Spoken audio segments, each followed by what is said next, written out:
सूर्य अभी अभी उदय हुआ था और स्वर्गीय पर्वत के तलवारबाज अपनी तलवारें ऊपर उठाए पर्वत शिखर पर नृत्य करते हुए हवा में उड़ रहे थे, जबकि शाही दरबार के अधिकारी धीमी आवाज में उन्हें श्रद्धांजलि दे रहे थे और युद्ध के मैदान के चील राख से सनी शहर की दीवारों के ऊपर से गुजर रहे थे, फड़फड़ा रहे थे और एक या दो कठोर पंख गिरा रहे थे, जिससे सींगों की एक वीरान और प्राचीन आवाज और सैनिकों की बाघ जैसी चीखें निकल रही थीं। ग्रेट लियांग पर्वत के नीचे गांव में कुछ आलसी बच्चे ताली बजाते हुए एक भद्दा और अश्लील ग्रामीण गीत गाते हुए धूल भरे रास्ते पर खुशी खुशी दौड़ रहे थे। वान दिनफेंग एक माँ से पैदा हुआ, पालने के लिए कोई पिता नहीं, एक जंगली बच्चा भोजन के लिए कुत्ते की तरह भटकता हुआ। वान दिनफेंग एक माँ से पैदा हुआ, पालने के लिए कोई पिता नहीं, एक जंगली बच्चा भोजन के लिए कुत्ते की तरह भटकता हुआ। एक हट्टा कट्टा आदमी कुछ ही कदमों में आंगन से बाहर निकला। उसने नीली शॉर्ट जैकेट पहनी हुई थी, उसकी उभरी हुई मांसपेशियां सुबह की रोशनी में पसीने से चमक रही थीं। उसने कुछ ही कदमों में उसे पकड़ लिया और उस लड़के के नितंबों पर एक हल्की सी लात मारी जो सबसे ऊंची आवाज में गा रहा था। उसकी घनी भौहें जोर से नीचे झुक गईं और वह गालियां देते हुए बोला, तुम छोटे बदमाशों, मुझे तुम्हारी एक और बात सुनने दो। वाह, तेज भागो, बड़ा बदमाश लोगों को मारने के लिए बाहर आ रहा है, जल्दी भागो। बच्चे अपनी हंसी के बीच बिखर गए, जबकि हट्टा कट्टा आदमी ठंडी सांस लेता रहा, सिर घुमाकर थूका, फिर इत्मीनान से दरवाजे की तरफ लौटा और एक पत्थर की बेंच पर बैठ गया। उसने पत्थर की मेज से मिट्टी का चायदानी उठाया और ठंडी चाय गटकने लगा। एक नौजवान, जिसकी भौहें उस हटे कट्टे आदमी जैसी ही थीं, कड़वी मुस्कान के साथ बोला, पिताजी, आप उन पर फिर से गुस्सा क्यों हो रहे हैं? हालांकि यह सुनना अप्रिय है, वान दिनफेंग वास्तव में एक अनाथ है, कठोर बातें कर रहा है, जूते के पैड के बराबर भी कठोर नहीं। दोबारा कहो तो मैं तुम्हें पीट पीट कर मार डालूंगा। उस हटे कट्टे आदमी ने युवक को घूर कर देखा और 2 बार खर्राटे लेते हुए कहा, क्या तुमने सुअर को मार दिया है? अपनी बेल्ट पर से थोड़ी चर्बी काटकर उस बच्चे वान दिनफेंग को भेज दो। युवक ने स्वीकृति में घुराघुराहट की, फिर लापरवाही से धारीदार सुअर का मांस का एक टुकड़ा उठाया और पूछा, मैंने ये टुकड़ा काटा है, क्या यह आपको ठीक लग रहा है? हटे कट्टे आदमी ने मिट्टी की चायदानी पत्थर की मेज पर जोर से पटकी और गुस्से से बोला, तुम बिल्लियों को खाना खिला रहे हो, टुकड़ों टुकड़ों में कंजूसी कर रहे हो। क्या यह अभी भी पर्याप्त नहीं है? ये 2 पाउंड से अधिक है।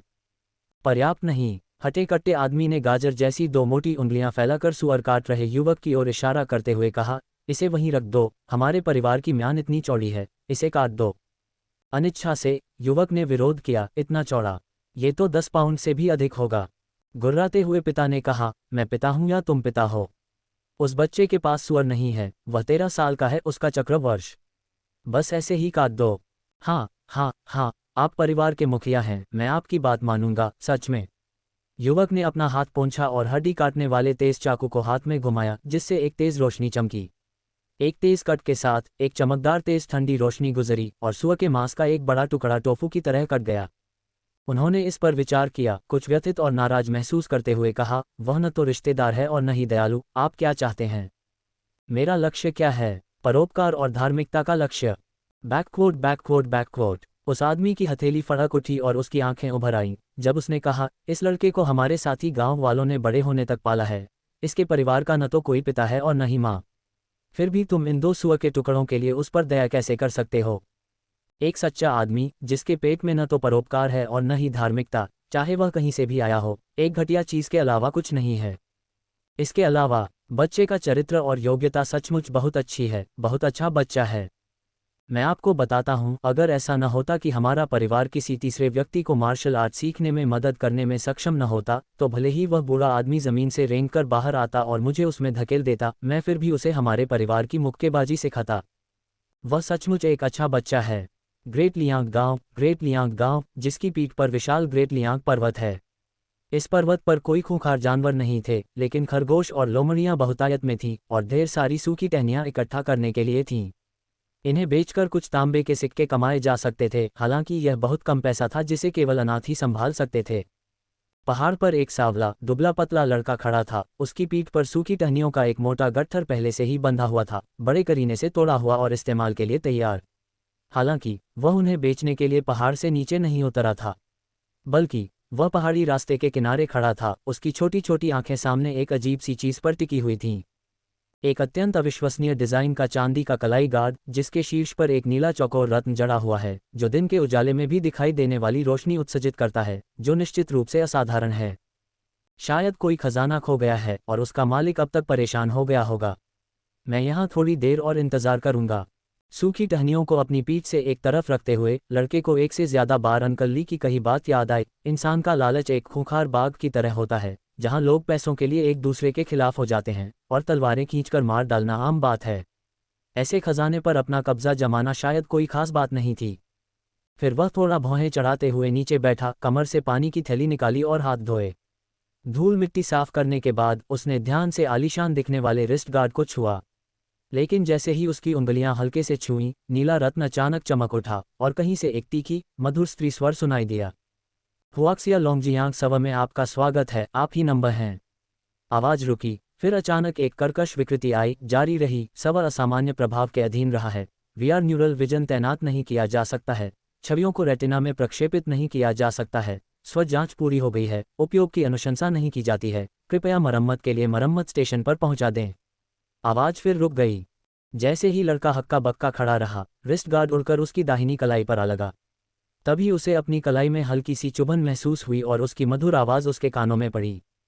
हुआक्सिया लोंगजियांग का उपयोग करने के लिए आपका स्वागत है, आप पहले उपयोगकर्ता हैं। आनुवंशिक डेटा को बांध दिया गया है। कृपया एक सुरक्षित वातावरण खोजें, आराम से लेट जाएं और 30 सेकंड में एक पूरी नई दुनिया आपके सामने प्रकट होगी। 30, 29। उल्टी गिनती शुरू होने की आवाज़ सुनकर लड़के की आंखें चौड़ी हो गईं। उसने चारों ओर देखा, लेकिन उसे सिर्फ घना जंगल ही दिखाई दे रहा था। ऐसी अप्रत्याशित स्थिति में उसका दिल स्वाभाविक रूप से घबरा गया। हिम्मत जुटाते हुए उसने होंठ भींचे और कहा, क्या तुम इस रिस्ट गार्ड के मालिक हो? कृपया बाहर आओ। ये रिस्ट गार्ड अपने आप ही चिपक गया है, इसे उतारने का कोई तरीका तो तुम्हारे पास होगा, है ना? आप अभी बात कर रहे हैं, लेकिन मैं आपको देख नहीं सकता और मैं इसे आपको वापस नहीं कर सकता। 15, 14, कृपया मिस, बाहर आइए। लड़के की आवाज़ धीमी होकर जंगल में गूंज रही थी, लेकिन उसमें कीड़ों और पक्षियों की आवाज़ें ही गूंज रही थीं, जिससे जंगल और भी गहरा और एकांत लगने लगा था। मधुर आवाज़ उसके कानों में धीरे धीरे बोल रही थी। लड़के का दिल थोड़ा ठंडा पड़ गया, लेकिन उसकी नज़र आगे की ओर स्थिर थी। उसका दाहिना हाथ सावधानी से कमर पर रखे लकड़ी काटने वाले चाकू के हैंडल पर टिका हुआ था। 3, 2, 1। उल्टी गिनती की आवाज़ रुक गई और लड़के ने चाकू निकालते ही अपनी उंगलियां तनी हुई कर लीं। उसकी कलाई पर लगे आभासी चालन यंत्र से धुएं का एक गुबार उठा और अगले ही पल नीली रोशनी का एक विस्फोट प्रकट हुआ और तेजी से भड़क उठा। उसे निगल गया, इससे पहले कि वह लकड़ी काटने वाला चाकू निकाल पाता, फिर तेजी से गायब हो गया। हवा में सिर्फ एक कर्कश महिला की आवाज़ रह गई। सभी नए वीआर वर्चुअल गेम ग्रेट जियांगू में आपका स्वागत है। बिल्कुल नए मार्शल आर्ट वीआर गेम में आपका स्वागत है, जहां आपको पहले कभी न अनुभव की गई संवेदी उत्तेजना का अनुभव होगा। नई न्यूरल शेयरिंग तकनीक आपको दृष्टि, स्पर्श और यहां तक कि स्वाद के माध्यम से इस आभासी दुनिया को समझने की अनुमति देती है। प्रत्येक प्रमुख एनपीसी को एक बुद्धिमान क्लाउड डाटाबेस द्वारा संचालित किया जाता है, जिससे निर्णय वास्तविक मनुष्यों से लगभग अप्रभेद्य हो जाते हैं, जिससे खिलाड़ी वास्तव में एक नायक के रूप में जियांगू में सरपट दौड़ने के रोमांच में डूब जाते हैं। चाहे वह आसमान में उड़ना हो या दीवारों पर चलना हो या कहानियों में वर्णित 18 ड्रैगन वशीकरण हथेलियां लगाना हो, ये सब वास्तविकता बन जाएगा। कृपया हुआक्सिया लोंगजियांग इंडस्ट्रीज का समर्थन जारी रखें। हम आपको बेहतर सेवाएं प्रदान करने का प्रयास करते हैं। किसी भी प्रश्न के लिए कृपया हमारे ग्राहक सेवा नंबर पर कॉल करें।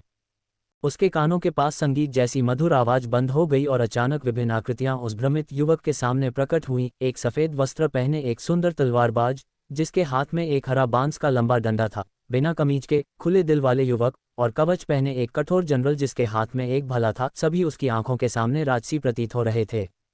उसके सामने एक ऐसा पौराणिक दृश्य उभर आया जिसने उसके मन को कुछ हतप्रभ कर दिया। अपने छोटे से जीवन में उसने पहले कभी इतना असाधारण अनुभव नहीं किया था। उसके मन में तरह तरह के सवाल उमड़ रहे थे, लेकिन उसे एहसास था कि अब चुनाव करने का समय आ गया है। उसकी नज़र अमर जैसी दिखने वाली उन आकृतियों पर पड़ी और सहज ही उस पर टिक गई जो उसे सबसे ज्यादा परिचित थी। एक आदमी धूसर रंग का लबादा पहने, सख्त भौहों और आंखों वाला, गंजा सिर, काले बालों से रहित, एक आबनूस का डंडा पकड़े हुए। उसके शरीर की मांसपेशियां उसके ढीले कपड़ों को उभार रही थीं, और युवक की हरकत के साथ मानो हवा में त्याग की एक आह उठ रही हो।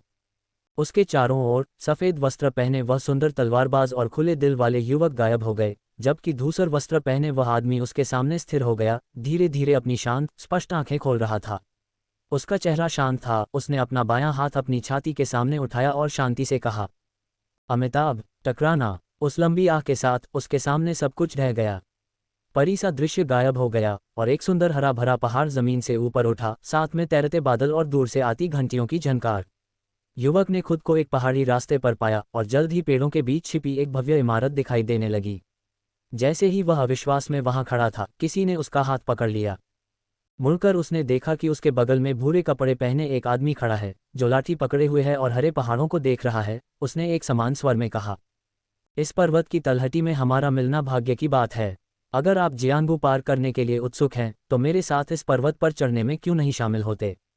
शाओलिन दुनिया में मार्शल आर्ट का एक प्रमुख स्कूल है, जो ज़ेन और मार्शल आर्ट को एक साथ जोड़ता है। अगर आप इसमें शामिल होते हैं, तो आप दुनिया के हीरो बनने के हुनर भी सीख सकते हैं। नहीं चाचा, मुझे अभी भी अपने गांव में काम करना है। मैंने आज सराय वाले के घर सुअरों को खाना नहीं खिलाया है और मैं देर नहीं कर सकता। युवक ने उस युवक की ओर देखा जिसने उसे अपनापन का एहसास दिलाया था। अपना सिर खुजलाते हुए उसने जोर देते हुए कहा, और हम अभी अभी मिले हैं, मैं तो आपका नाम भी नहीं जानता।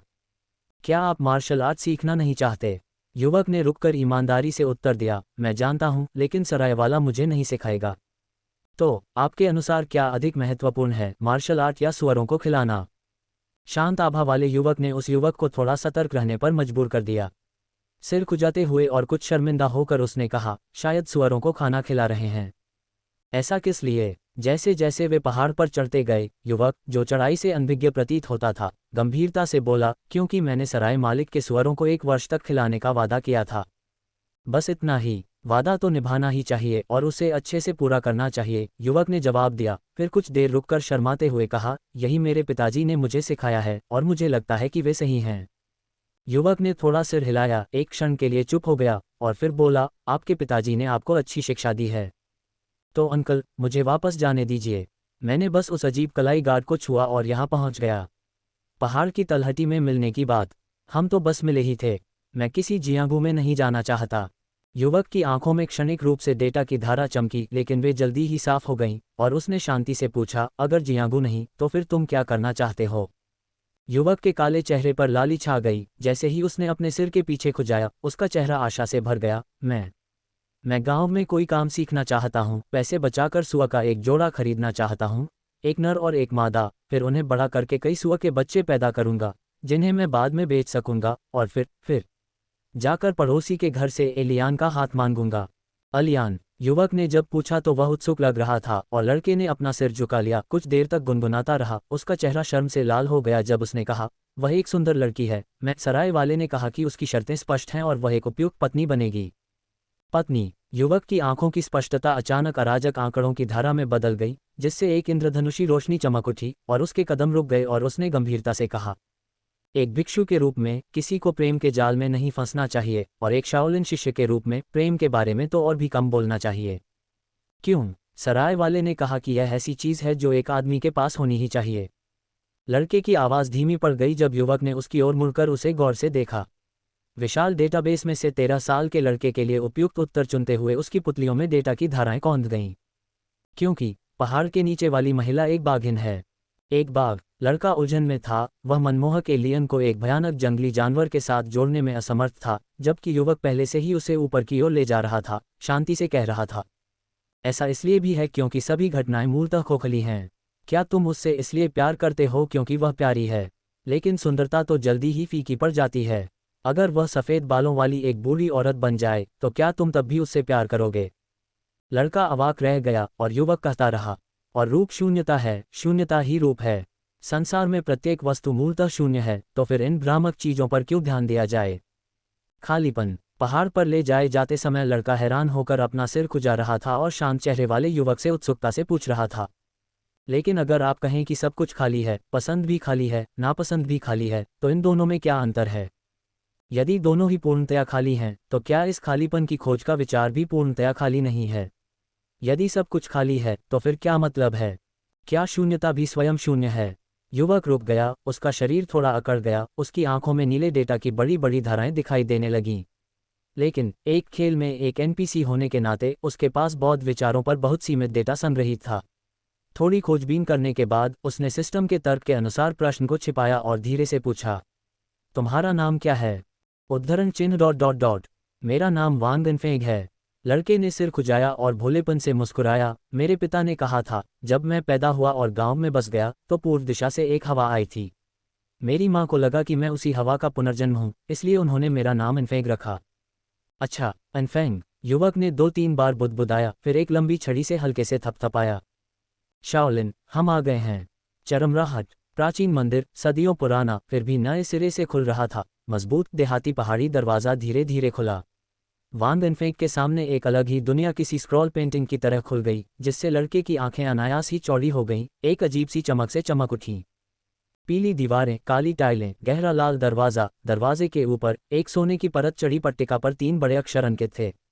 वांग इनफेंग ने कभी अपने पिता से कुछ अक्षर सीखे थे। हालांकि ये तीनों अक्षर थोड़े अलग थे, वह समझ गया कि ये शाओलिन शब्द हैं, लेकिन तीसरा अक्षर उसके लिए अपरिचित था। जैसे ही वह प्रश्न पूछने वाला था, युवक ने पहले ही अपना हाथ खींच लिया और प्राचीन द्वार की दहलीज पार कर ली, धीरे धीरे अस्पष्ट दृश्य का पर्दाफाश करते हुए। जमीन पर धूसर हरे पत्थर के स्लैब, दोनों तरफ एक इमारत, उनकी शैली गंभीर और राजसी। धूसर या पीले वस्त्र पहने भिक्षु या तो बातचीत कर रहे थे या जमीन पर झाड़ू लगा रहे थे, उनकी हरकतें सौम्य और लयबद्ध थीं। बौद्ध घंटी की मधुर ध्वनि सुनाई दे रही थी और दूर प्रशिक्षण स्थल पर भूरे रंग के वस्त्र पहने लगभग 100 मार्शल भिक्षु असाधारण रूप से भयंकर और शक्तिशाली मुक्केबाजी तकनीकों का अभ्यास कर रहे थे। प्रत्येक मुक्का और किक पूरी तरह से शक्ति और ताकत का सार था। उनकी चीखें ड्रैगन और बाघों की दहाड़ की तरह गूंज रही थीं। रास्ता विकसित करो। हाँ, तरलता के साथ आगे बढ़ो। हाँ, सूक्ष्मताओं को समझो। हाँ, ज़ेन को महसूस करो। हाँ, यह। वांग इनफेंग के चेहरे पर हैरानी और आश्चर्य का भाव उभर आया। बस इसी एक दृश्य ने हजारों सालों से चली आ रही मार्शल आर्ट की गहन विरासत को उस युवक की आंखों के सामने उजागर कर दिया था। युवक उसे धीमी गति से आगे ले जा रहा था। वांग इनफेंग को ऐसा लगा जैसे उसकी चेतना भटक रही हो, उसके पैर हल्के से प्राचीन नीले पत्थर पर पड़ रहे हों। अपने आसपास उसने भिक्षुओं को सूत्रपाठ करते सुना, मुट्ठियों की आवाज़ हवा में गूंज रही थी। पुराने पेड़ों के पत्ते धीरे से उसके कंधे पर गिर रहे थे और हवा उन्हें उड़ा ले जा रही थी। वह अब केवल एक दर्शक नहीं था, उसने सचमुच इस भव्य दुनिया में कदम रखा था। और उसके बगल में बैठे युवा भिक्षु की शांत आवाज़ ने धीरे से कहा, हमारी शाओलिन विरासत बोधिधर्म से उत्पन्न हुई है, जिसका इतिहास 1000 साल पुराना है। हमारे मूलभूत आंतरिक शक्ति ग्रंथ यी जिन जिंग और शी सुई जिंग दुनिया में अद्वितीय माने जाते हैं। इनके अलावा आंतरिक शक्ति के कई सिद्धांत विकसित हुए हैं, जबकि आक्रमण कला में 72 गुप्त तकनीकें शामिल हैं। हालांकि ऐसी तकनीकें दुर्लभ हैं और हत्या की भावना को बेअसर करने के लिए बौद्ध धर्म के नियमों के साथ इनका अभ्यास करना जरूरी है। लालच नहीं करना चाहिए। चूंकि आप शाओलिन में नए हैं, इसलिए आपको बुनियादी बातों से शुरुआत करनी चाहिए। मठाधीश से मिलने के बाद आप आधिकारिक तौर पर हमारे शाओलिन संघ में शामिल हो जाएंगे। स्वाभाविक रूप से हमारे सख्त अनुशासन का जिक्र करने की ज़रूरत नहीं है। आपको हत्या नहीं करनी चाहिए, यौन दुराचार नहीं करना चाहिए या शराब नहीं पीनी चाहिए, और भी कई नियम हैं। अन्यथा अनुशासन सभा के भाई आपसे बहस करेंगे। छोटे मोटे अपराधों के लिए तुम्हें एकांत में सजा मिलेगी, बड़े अपराधों के लिए तुम्हारी युद्ध कौशल को अपंग कर दिया जाएगा और तुम्हें पहाड़ से निकाल दिया जाएगा। समझे? मैं। वांग इनफेंग की भ्रमित निगाहें घूम गईं और उसे सराय मालिक की जी भरकर शराब पीने की आदत और अपने पिता के हल्की शराब के 1-2 घूंट के शौक की याद आ गई। लगभग सहज ही उसने पूछा, बाकी बातें तो मैं समझता हूँ, लेकिन ऐसा क्यों है कि हम शराब नहीं पी सकते? सराय मालिक ने बताया कि जियांगबू में एक जंगली भलाधारी व्यक्ति है जो शराब पीना पसंद करता है और दावा करता है कि शराब पीना जीवन के आनंदों में से एक है, और यहाँ तक कि ग्रीन लोड स्कॉलर की सबसे उत्कृष्ट कविताएं भी शराब के प्रभाव में ही लिखी गई हैं। क्योंकि शराब मन को भ्रमित करती है, युवा भिक्षु ने शांति से उत्तर दिया। शराब डरपोक लोगों को भी बहादुर बना सकती है और लोगों को ऐसी बातें कहने और करने के लिए प्रेरित कर सकती है जो वे अन्यथा नहीं करते, जो उनका वास्तविक स्वभाव नहीं है। अगर किसी का स्वभाव सचमुच दृढ़ है तो उसे शराब से खुद को मजबूत बनाने की क्या ज़रूरत है? ये तो मुसीबत को ही न्योता देती है। उसने अपना सिर थोड़ा सा घुमाया और धीरे से वांग इनफेंग के बालों को सहलाया। उसकी आवाज़ गर्म हो गई। मैं बौद्ध धर्म के सिद्धांतों की बात कर रहा हूँ। भिक्षुओं को शराब नहीं पीनी चाहिए। इसके अलावा आप अभी भी युवा हैं और आपकी उम्र अभी पूरी नहीं हुई है। अगर आप शाओलिन में शामिल नहीं भी होते तो भी शराब पीकर अपनी नींव को कमज़ोर करना उचित नहीं होता। समझ रहे हैं न? मैं समझ गया। वांग इनफेंग ने अपने सामने बैठे शांत युवा भिक्षु की ओर देखा और धीरे से सिर हिलाया। हालांकि यह उनकी पहली मुलाकात थी, फिर भी उन्हें भिक्षु के प्रति एक स्वाभाविक लगाव महसूस हुआ, जिनके धैर्यपूर्ण मार्गदर्शन ने उन्हें अपने पिता की याद दिला दी जो उन्हें पढ़ना सिखाते थे। युवा भिक्षु मुस्कुराया, धीरे से अपने बालों को सहलाया और मुस्कुराते हुए बोला, अच्छा बेटा, मठाधीश आगे ग्रेट मैजेस्टिक हॉल में हैं। मेरे साथ आओ। प्रशिक्षण स्थल से होते हुए और भव्य बौद्ध हॉलों से होते हुए वे सबसे भव्य और पवित्र इमारत के पास पहुंचे। हर विवरण में भव्यता और प्राचीनता झलक रही थी। ऊपर एक पट्टिका पर महान राजसी हॉल शब्द प्रभावशाली रूप से अंकित थे। दरवाजों और खिड़कियों से एक विशाल बुद्ध प्रतिमा दिखाई दे रही थी और उसके सामने पीले वस्त्र पहने एक वृद्ध भिक्षु लाल कश्य में लिपटा हुआ खड़ा था। उनका आचरण बुद्ध की शांत मुस्कान की तरह ही दयालु था। युवा भिक्षु ने वान गनफेंग को अंदर ले जाकर उनका बायां हाथ आगे करके आदरपूर्वक झुककर प्रणाम किया और श्रद्धापूर्वक बोले। शिष्य ने मठाधीश चाचा को देखा है। हे सी, आप इतने सालों से भटक रहे हैं, आज पहाड़ पर आपकी वापसी वास्तव में एक खुशी का अवसर है। बुजुर्ग ने अपनी गोरी थोड़ी की दाढ़ी को सहलाया। एक दयालु निगाह वान गनफेंग के शरीर पर पड़ी। वह मुस्कुराया और कहा, क्या यह आपके पीछे खड़े युवा नायक के लिए है? वास्तव में, सी ने थोड़ा सिर हिलाते हुए कहा, इस बच्चे का नाम वान गनफेंग है, जो यंजिंग का निवासी है, जिसकी आकांक्षा जियांगू में घूमने, शूरवीरता से काम करने और न्याय को कायम रखने की है। हालांकि उसके पास मुट्ठी और पैर की तकनीकों का केवल कुछ बुनियादी ज्ञान है। उसके शुद्ध और बालसुलभ हृदय को देखते हुए उसे धर्मपथ का नायक होना चाहिए। मैं उसे जियांगू द्वारा पराजित होते नहीं देखना चाहता था, इसलिए मैं उसे शाओलिन वापस ले आया और उसे अपने साथ शामिल करने तथा उसे हमारी मार्शल आर्ट सिखाने की इच्छा व्यक्त की। इन शब्दों को सुनकर वान गनफेंग का चेहरा लाल हो गया। वह लगभग अपना सिर उठाने में असमर्थ हो गया। फिर भी उस बुजुर्ग को एक शब्द भी संदेह नहीं हुआ। वह बस अमिताभ का जाप कर रहा था और मुस्कुराते हुए सिर हिला रहा था और जो कहा गया था उस पर स्पष्ट रूप से विश्वास कर रहा था। वान गनफेंग इनकार करना चाहता था, लेकिन सी के शांत चेहरे पर चिंता देखकर इनकार के शब्द उसके मुंह से निकल ही नहीं रहे थे और वह अपना सिर और भी गहराई में दबा सकता था। उसका चेहरा लाल हो रहा था। तभी बुजुर्ग उसके पास आ गए और एक सौम्य मुस्कान के साथ बोले, बच्चे, मेरा शाओलिन शिष्यों के लिए खुला है, लेकिन कुछ प्रश्न हैं जो मुझे तुमसे पूछने चाहिए। हमने आपको शाओलिन में प्रवेश का कारण स्पष्ट कर दिया है, आपसे केवल एक प्रश्न है।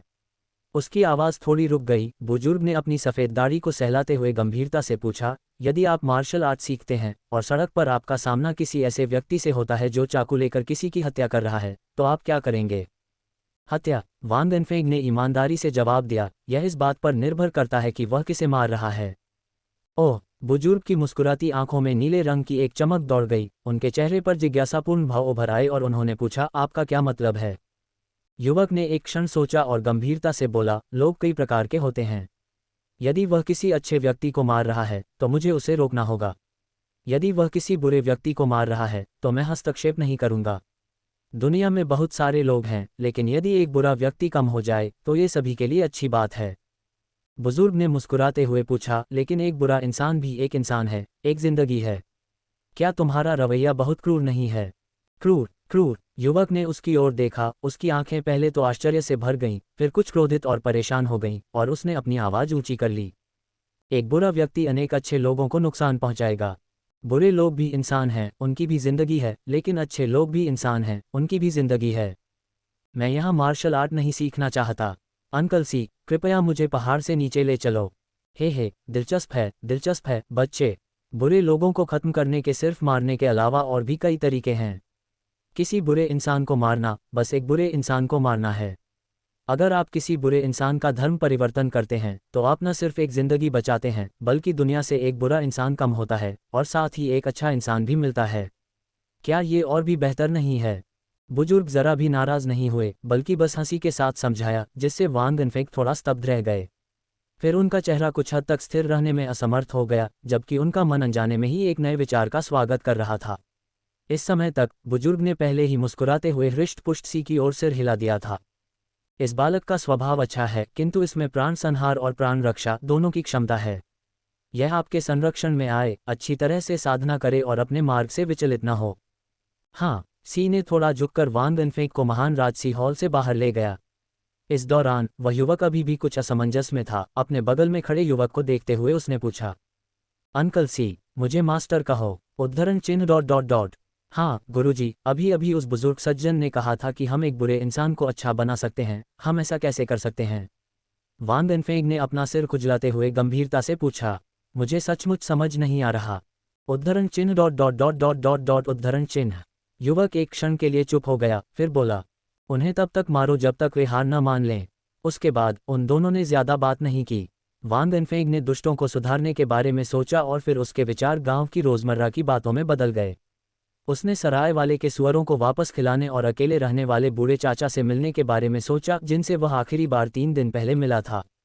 वह इस विषय पर सीसी से चर्चा करना चाहता था, लेकिन सीसी ने हमेशा इसे नज़रअंदाज कर दिया, जिससे वह निराश हो गया।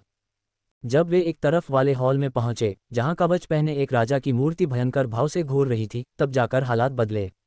उनके आसपास युवा भिक्षु युद्ध कला का अभ्यास कर रहे थे। सीसी ने एक शांत ध्यान चटाई चुनी और वान गनफेंग को उस पर बैठने को कहा। फिर उन्होंने अपने वस्त्र से एक पतली किताब निकाली और वान गनफेंग की ओर दया से देखते हुए कहा, अब चूंकि आपने अभी अभी शाओलिन में प्रवेश किया है और मार्शल आर्ट में आपकी कोई जानकारी नहीं है, तो यहाँ यी चांग गोंग है जो हमारी वंशावली का मूल आधार है। आपको पहले सीखना चाहिए। यी चांग गोंग। वान गनफेंग चौंका और अनजाने में किताब ले ली, लेकिन जैसे ही किताब उसकी हथेली से छुई, पुरानी पीली किताब एक कोमल रोशनी की किरण में बदल गई और उसके शरीर में समा गई, जिससे वह इतना चौंक गया कि लगभग उछल पड़ा। तभी सीसी की हथेली ने उसके कंधे पर हल्के से दबाव डाला और वह कठोर स्वर में बोला, अपने मन को शांत करो, अपनी आत्मा को केंद्रित करो। सुबह और शाम की घंटियों की तरह एक जोरदार चीख के साथ वान गनफेंग को अपने शरीर में एक हल्का सा कंपन महसूस हुआ और सारे विचलित करने वाले विचार तुरंत गायब हो गए, जिससे उसका मन निर्मल और पवित्र हो गया। जैसे ही उसका मन शांत हुआ, उसके भीतर ऊर्जा का एक कोमल लेकिन विशिष्ट प्रवाह उभरा और एक अनोखे मार्ग पर धीरे धीरे प्रवाहित होने लगा। उसने अपने पूरे शरीर में गर्माहट महसूस की और कान के पास सीसी का धीमा मंत्रोच्चार सुना। उसकी चेतना शांत हो गई और उसे लगा जैसे वह किसी नदी में गिर गया हो और धीरे धीरे धारा के साथ बह रहा हो। धर्म समान है, इसमें कोई ऊंच नीच नहीं है, इसे अनुत्तरा सम्यक संबोधि कहते हैं। बिना किसी आत्मा, बिना किसी व्यक्ति, बिना किसी जीवित प्राणी, बिना किसी जीवन के सभी पुण्य धर्मों का अभ्यास करो और फिर अनुत्तरा सम्यक संबोधि प्राप्त करो। उसके कानों में गंभीर मंत्रोच्चार धीरे धीरे जारी रहा, जब तक कि बमुश्किल बोधगम्य ऊर्जा का प्रवाह और भी प्रबल नहीं हो गया। उसके हृदय में एक गर्माहट भरी अनुभूति उभरी और फिर सीधे उसके डेंटियन में उतर गई। तभी उसका शरीर थोड़ा कांपा और उसने धीरे से अपनी आंखें खोली तो उसके सामने एक शांत रात्रि का दृश्य था, चांदनी आंगन में फैली हुई थी।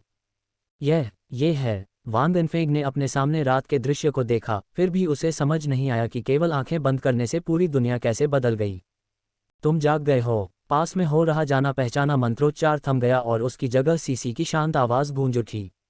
उसने अपने सामने खड़े युवक को कुछ संतोष से देखा। वान गनफेंग के बालों पर हल्के से हाथ फेरा और मुस्कुराते हुए बोला, अपने पहले प्रयास में 4 घंटे तक ध्यान की एकाग्रता बनाए रखने में सक्षम होने का मतलब है कि आपने प्रवेश द्वार में प्रवेश कर लिया है और यी चांग गोंग का पहला स्तर सीख लिया है। आप में अच्छी क्षमता है, लेकिन बहुत अधिक आत्मसंतुष्ट न हो। 4 घंटे। आप मास्टर सीसी, क्या आप? वान गनफेंग की आंखें चौड़ी हो गईं जब उसने युवक के शांत और मुस्कुराते चेहरे को देखा, आकाश में हो रहे बदलावों को देखा और 4 पहरों का जिक्र किया। वह भोला नहीं था और उसे तुरंत एहसास हुआ कि ये अंकल सीसी, जिनसे उसकी मुलाकात आज ही हुई थी, इतने समय से उस पर नजर रखे हुए थे। बाहर की ठंडी ओस और भी भारी हो गई थी और उनके अलावा बड़ा हॉल पहले से ही खाली था। इस एहसास ने उन्हें भावनात्मक रूप से झकझोर दिया। एक गहरी सांस लेते हुए युवक बहुत गंभीरता से खड़ा हुआ और अपने कपड़े ठीक किए। फिर अपने पिता द्वारा एक शिक्षक को सही मायने में सम्मान देने के लिए बताए गए अनुष्ठान का पालन करते हुए उसने घुटने टेके और सीसी के सामने 3 बार साष्टांग प्रणाम और 9 बार प्रणाम किया और कहा, शिष्य वान गनफेंग गुरु का अभिवादन करते हैं। सीसी की आंखों में डेटा की एक झलक सी चमक उठी। सिस्टम सेटिंग्स का परिणाम होने के कारण उसमें भावनाएं नहीं थीं और उसका व्यक्तित्व पूर्व निर्धारित नहीं था। मुख्य सर्वर से कनेक्शन टूटने की स्थिति में वह केवल मूल डेटाबेस के अनुसार ही कार्य करता, लेकिन इस समय उसे किसी कारण से अपने संचालन मोड में विचलन का आभास हुआ और उसे थोड़ी तेजी महसूस हुई। जब उन्होंने युवक को खड़े होने में मदद की तो उनके होठों पर मुस्कान आ गई और उन्होंने मजाक करते हुए कहा, मैंने इतनी सहजता से सहमति दे दी थी, इसलिए इतने भव्य समारोह की कोई आवश्यकता नहीं थी। अब इतना बड़ा समारोह क्यों? वान गनफेंग खड़े हुए और गंभीरता से बोले, एक बार शिक्षक, हमेशा के लिए पिता। किसी का केवल एक ही पिता होता है और किसी स्वामी को लापरवाही से स्वीकार नहीं किया जा सकता। क्या यह अब किया जा सकता है?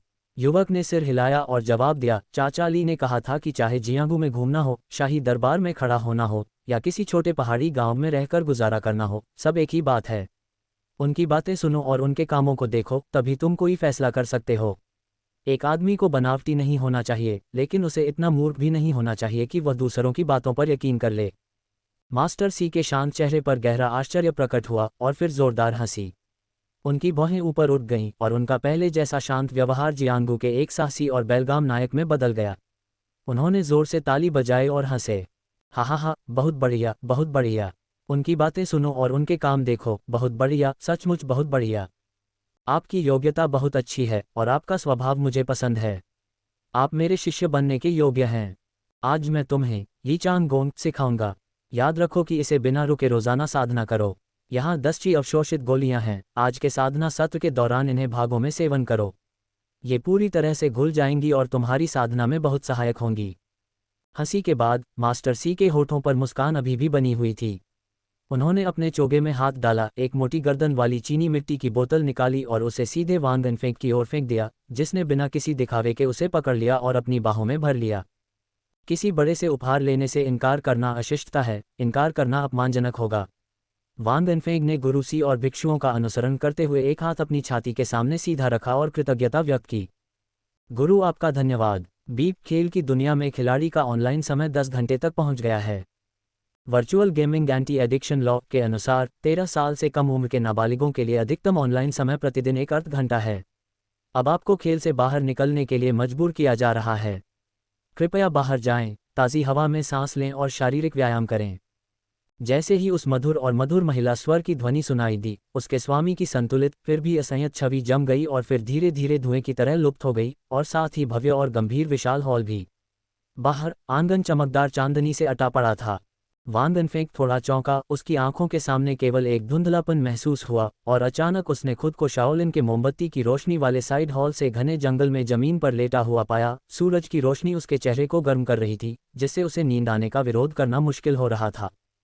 क्या ये एक सपना है? वांग इनफेंग अपनी बाहों के सहारे खड़ा था और कुछ हतप्रभ सा बैठा अपने आसपास की हर चीज को देख रहा था। उसके पीछे करीने से कटी हुई लकड़ियां थीं, सूखी, उसकी एक बूंद भी नहीं, करीने से रखी हुई और इस्तेमाल के लिए सुविधाजनक। उसके हाथ में एक कुल्हाड़ी थी और आसपास का माहौल इतना जाना पहचाना था कि आंखें बंद करने पर भी उसे कोई गलती नहीं हुई। उद्धरण चिन्ह डॉट डॉट डॉट।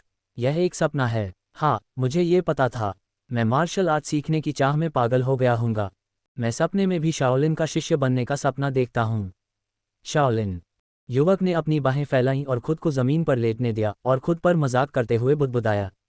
फिर भी उसके सीने में गहरे नुकसान का एहसास भरा हुआ था। आखिरकार वह अभी भी एक जवान था और इस पाने और खोने के एहसास ने उसे काफी निराश कर दिया था। हालांकि जंगल के पंछी इस मनोदशा को समझ नहीं पा रहे थे, पेड़ों की चोटियों से लगातार चहचहा रहे थे। वांग इनफेंग को थोड़ी झुंझलाहट हुई। वह उठ बैठा और गुस्से में एक छोटा सा पत्थर उठाकर पक्षियों पर फेंक दिया।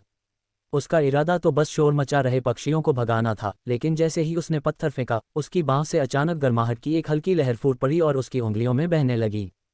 छोटा पत्थर लगभग गुलेल की तरह उछला, जिससे हवा में तेज सीटी जैसी आवाज आए और वह सीधे एक चहचहाती गौरैया पर जा लगा।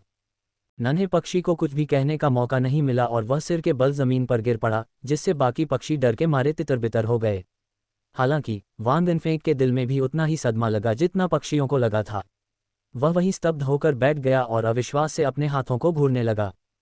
शायद उसकी पूर्व क्रिया की तीव्रता के कारण एक वस्तु उसके आलिंगन से छूटकर जमीन पर गिर गई और उसके पैरों के पास आकर रुक गई, एक मोटी गर्दन वाली चीनी मिट्टी की बोतल, जिसमें से तीखी औषधीय गंध निकल रही थी।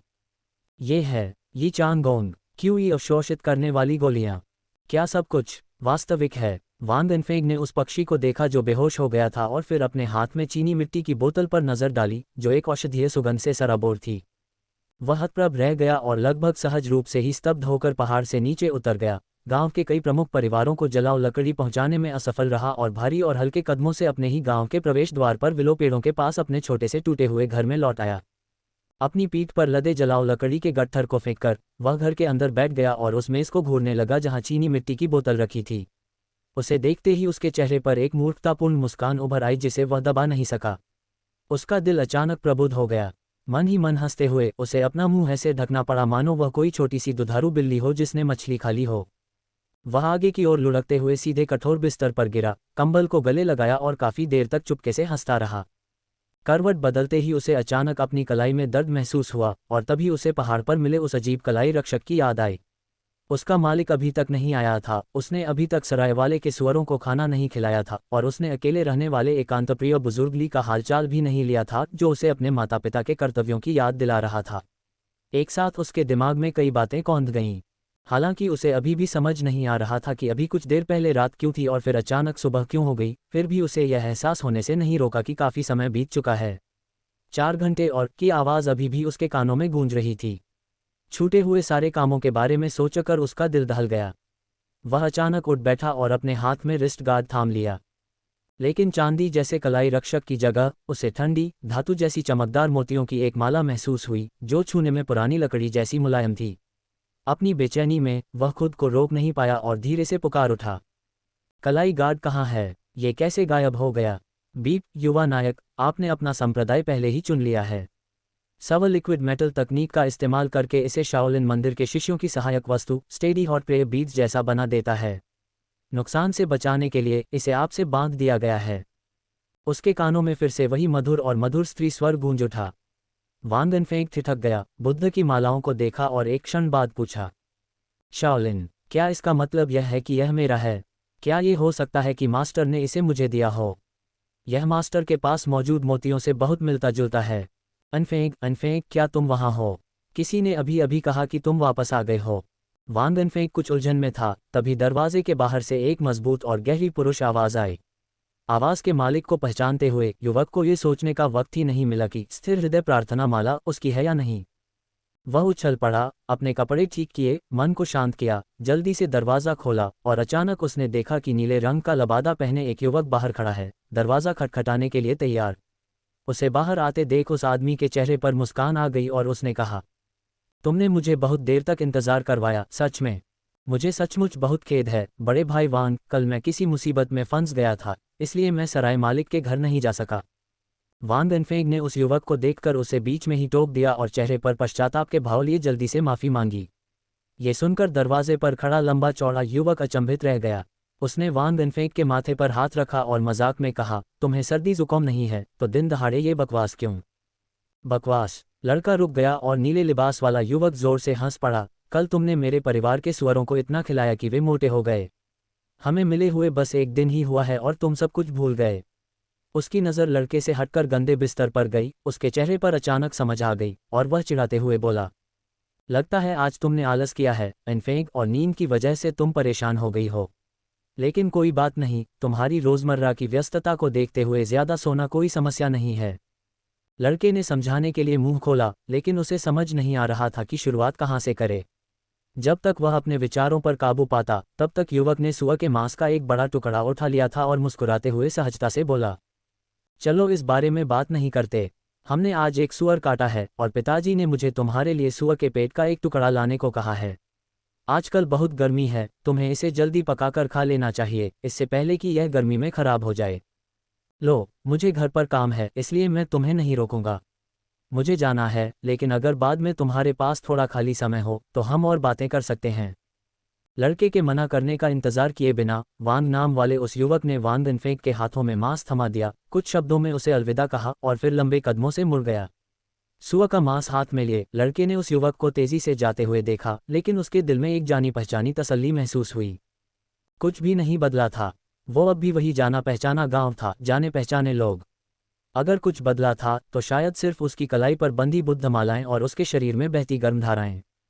लेकिन फिर समय का क्या? एक दिन तो बीत चुका था, फिर भी बिग ब्रदर वांग ने कहा कि वह कल आए थे। क्या ऐसा हो सकता है कि समय वास्तव में नहीं बदला है? वांग इनफेंग ने अपना सिर खुजलाया, उसकी नज़र उसके हाथ में रखे तेल से सने सुअर के मांस पर पड़ी और उसने इस मामले पर और अधिक विचार न करने का निर्णय लिया और मन ही मन धीरे से हंसने लगा। अभी इसकी परवाह मत करो, मुझे मांस खाए हुए काफ़ी समय हो गया है और मुझे एल्डरली के लिए कुछ ले जाना चाहिए। चूंकि किसी ने शाओलिन संप्रदाय में मांस पर पाबंदी के बारे में ज़्यादा कुछ नहीं बताया था, इसलिए लड़का बिल्कुल अनजान था और मांस खाने की बात सोचकर ही बहुत खुश हो गया। वह मुड़ा और वापस अंदर गया, एक कटिंग बोर्ड और चाकू निकाला और सुअर के मांस को 2 हिस्सों में बांट दिया और छोटे वाले को एक कटोरे में रख दिया।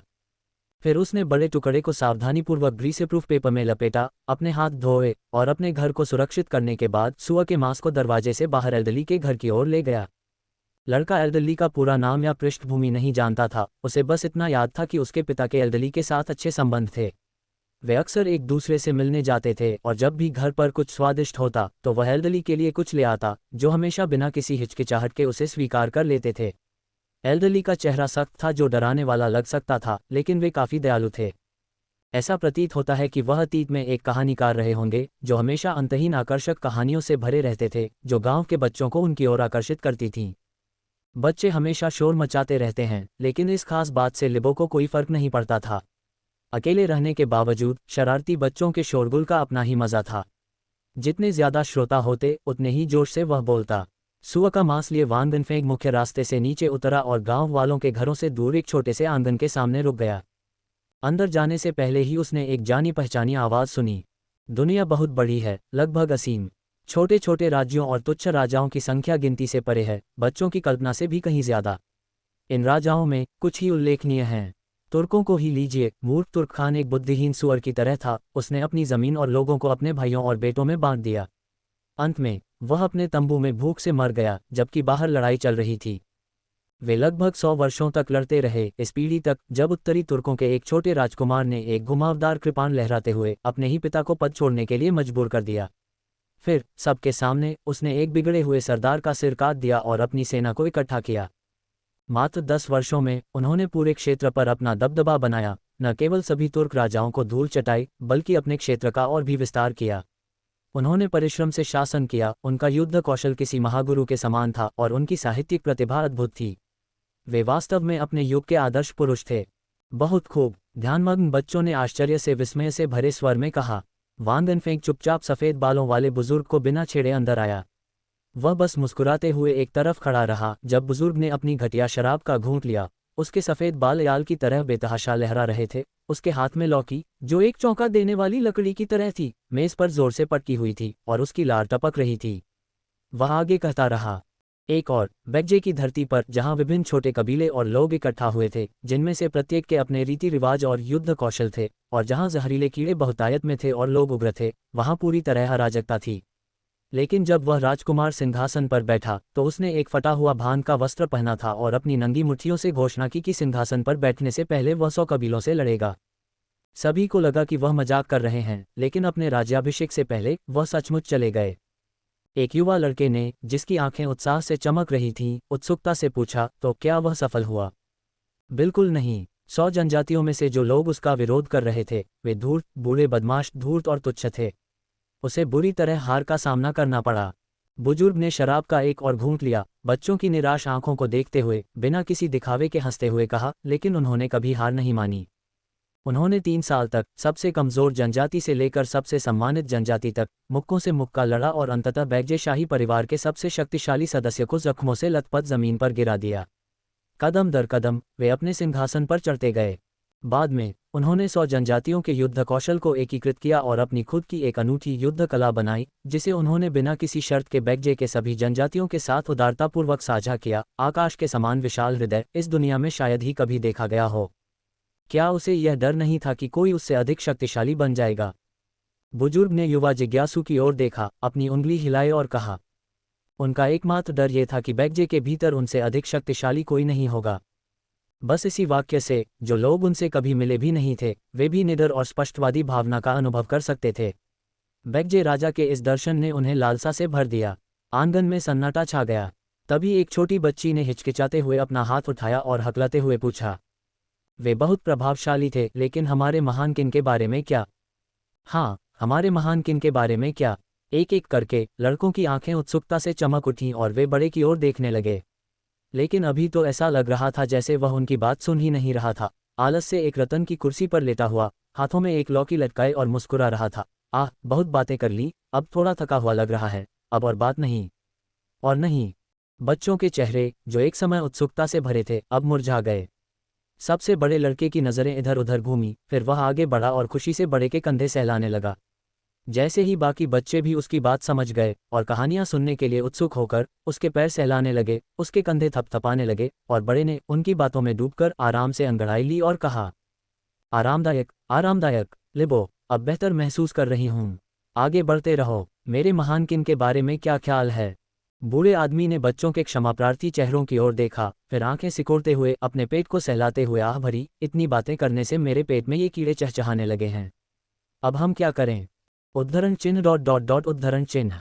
लड़के का चेहरा सख्त हो गया, फिर उसने दांत भींचे और झिझकते हुए अपनी थैली में रखे स्नैक्स को हाथ लगाया। उसका चेहरा संघर्ष और चाहत से भरा हुआ था।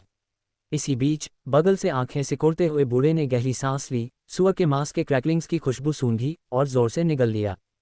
पूर्व सम्राट अपने शासनकाल के 7वें वर्ष के 12वें महीने में जिया यिन लोर्ड्स गार्डन का दौरा करने से प्रसन्न थे और उन्होंने वेयांग पैलेस में एक भोज का आयोजन किया।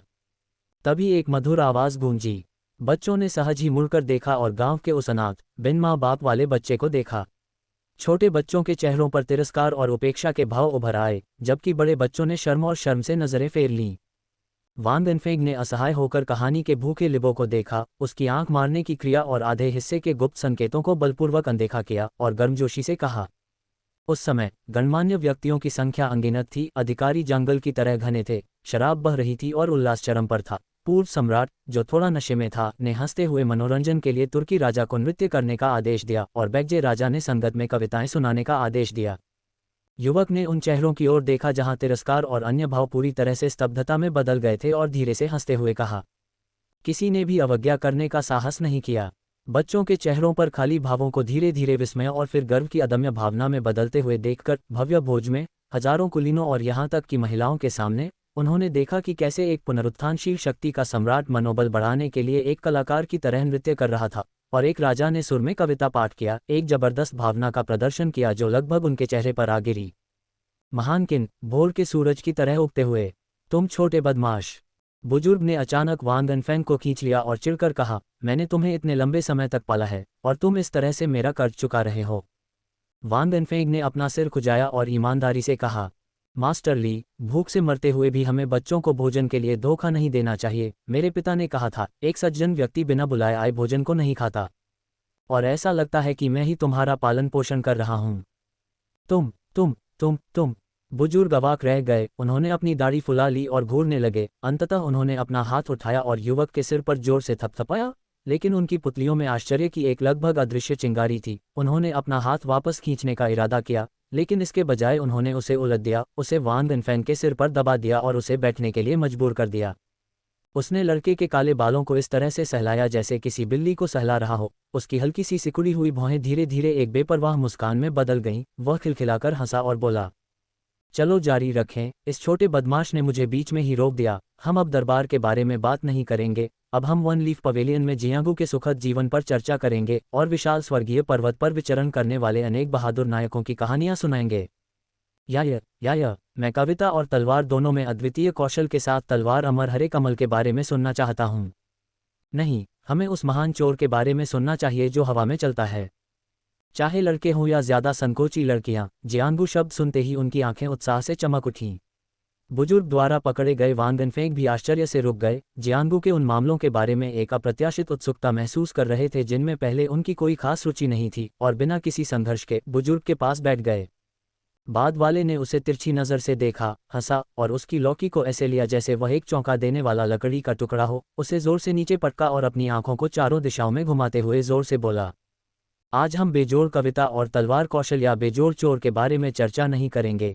इसके बजाय हम इन भटके हुए शूरवीरों और मानव लोक में विचरण करने वाले गुरुओं तथा उनके पीछे के अनेक संप्रदायों के बारे में बात करेंगे। शांति के समय में हमारे महान किन के पास इस विशाल भूमि पर स्थित 7 प्रमुख स्कूल हैं और इन स्कूलों से कई महान व्यक्ति निकलते हैं। अद्वितीय सूची में प्रत्येक पीढ़ी सुप्रसिद्ध है, प्रत्येक पीढ़ी का अपना वैभव है और प्रत्येक पिछली पीढ़ी से बढ़कर है। इनमें से अगर हम तलवार दाव की बात करें तो स्वर्गीय पर्वत की रेखा अपनी कड़ाके की ठंड और एकांत की उग्रता के साथ सभी तलवारबाजों के लिए एक पवित्र स्थान के रूप में पूजनीय है।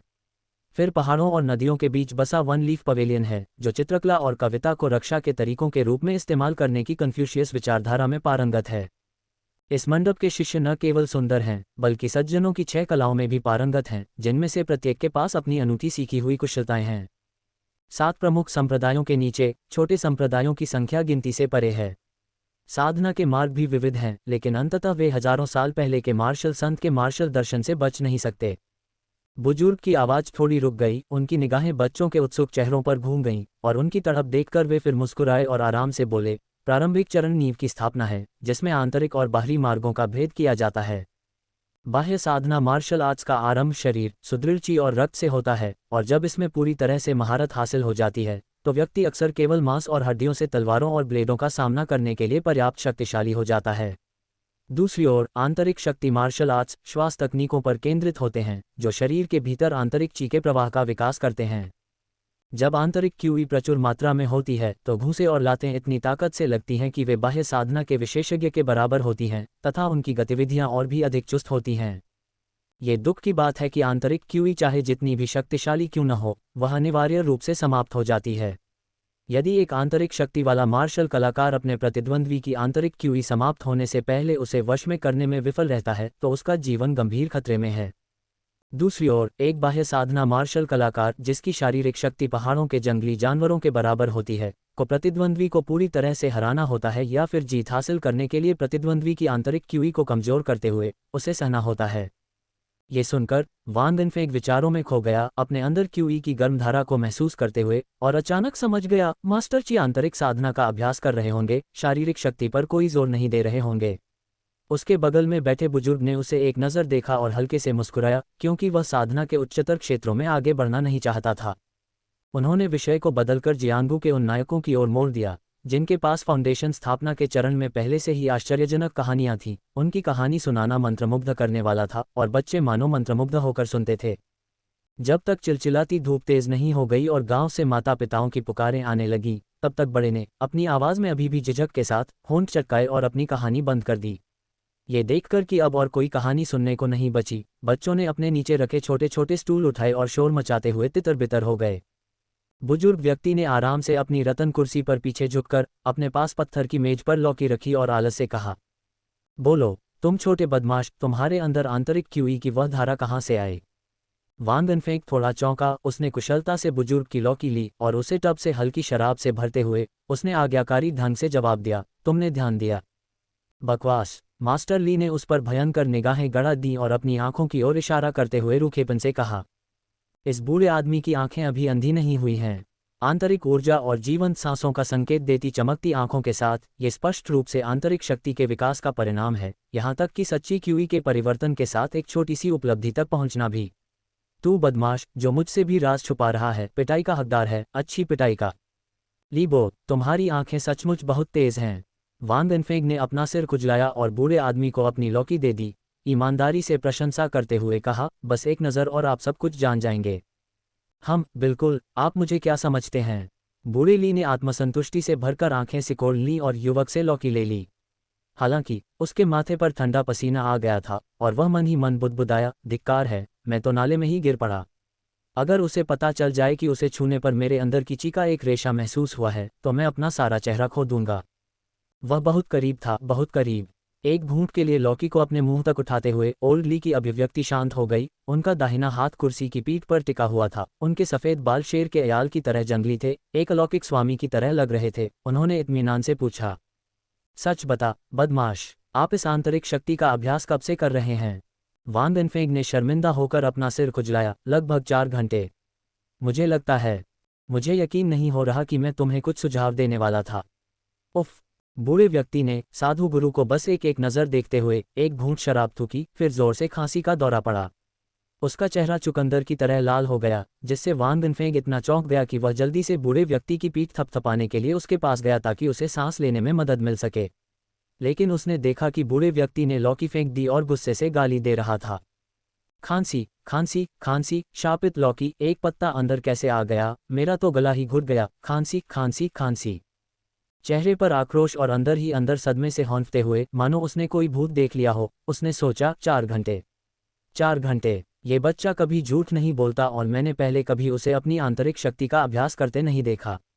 क्या सचमुच उसे केवल 4 घंटे ही लगे होंगे? क्या इस लड़के की प्रतिभा सचमुच इतनी भयानक है?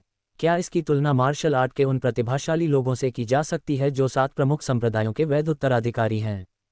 क्या मैंने सचमुच उसे गलत समझा था?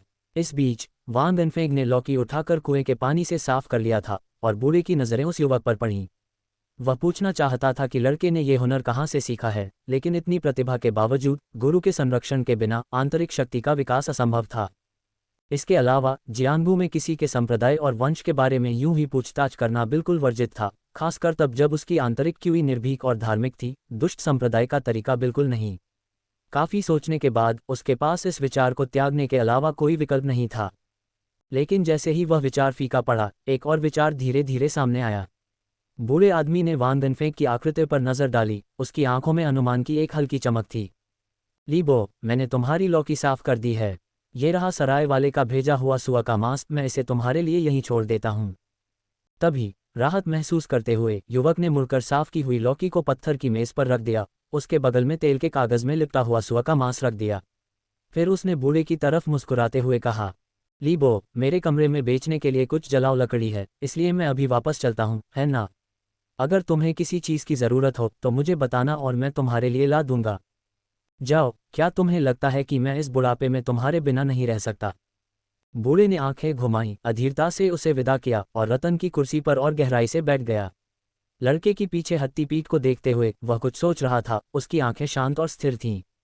हवा उसके चांदी जैसे बिखरे बालों को उड़ा रही थी और उसे छोटे से आंगन के एकांत में ले जा रही थी। अचानक उसने हल्की सी आह भरी, लौकी को एक घूंट के लिए पकड़ा, उसकी अभिव्यक्ति जम गई और उसने गुस्से में लौकी को जमीन पर पटक दिया, जोर से गाली देते हुए।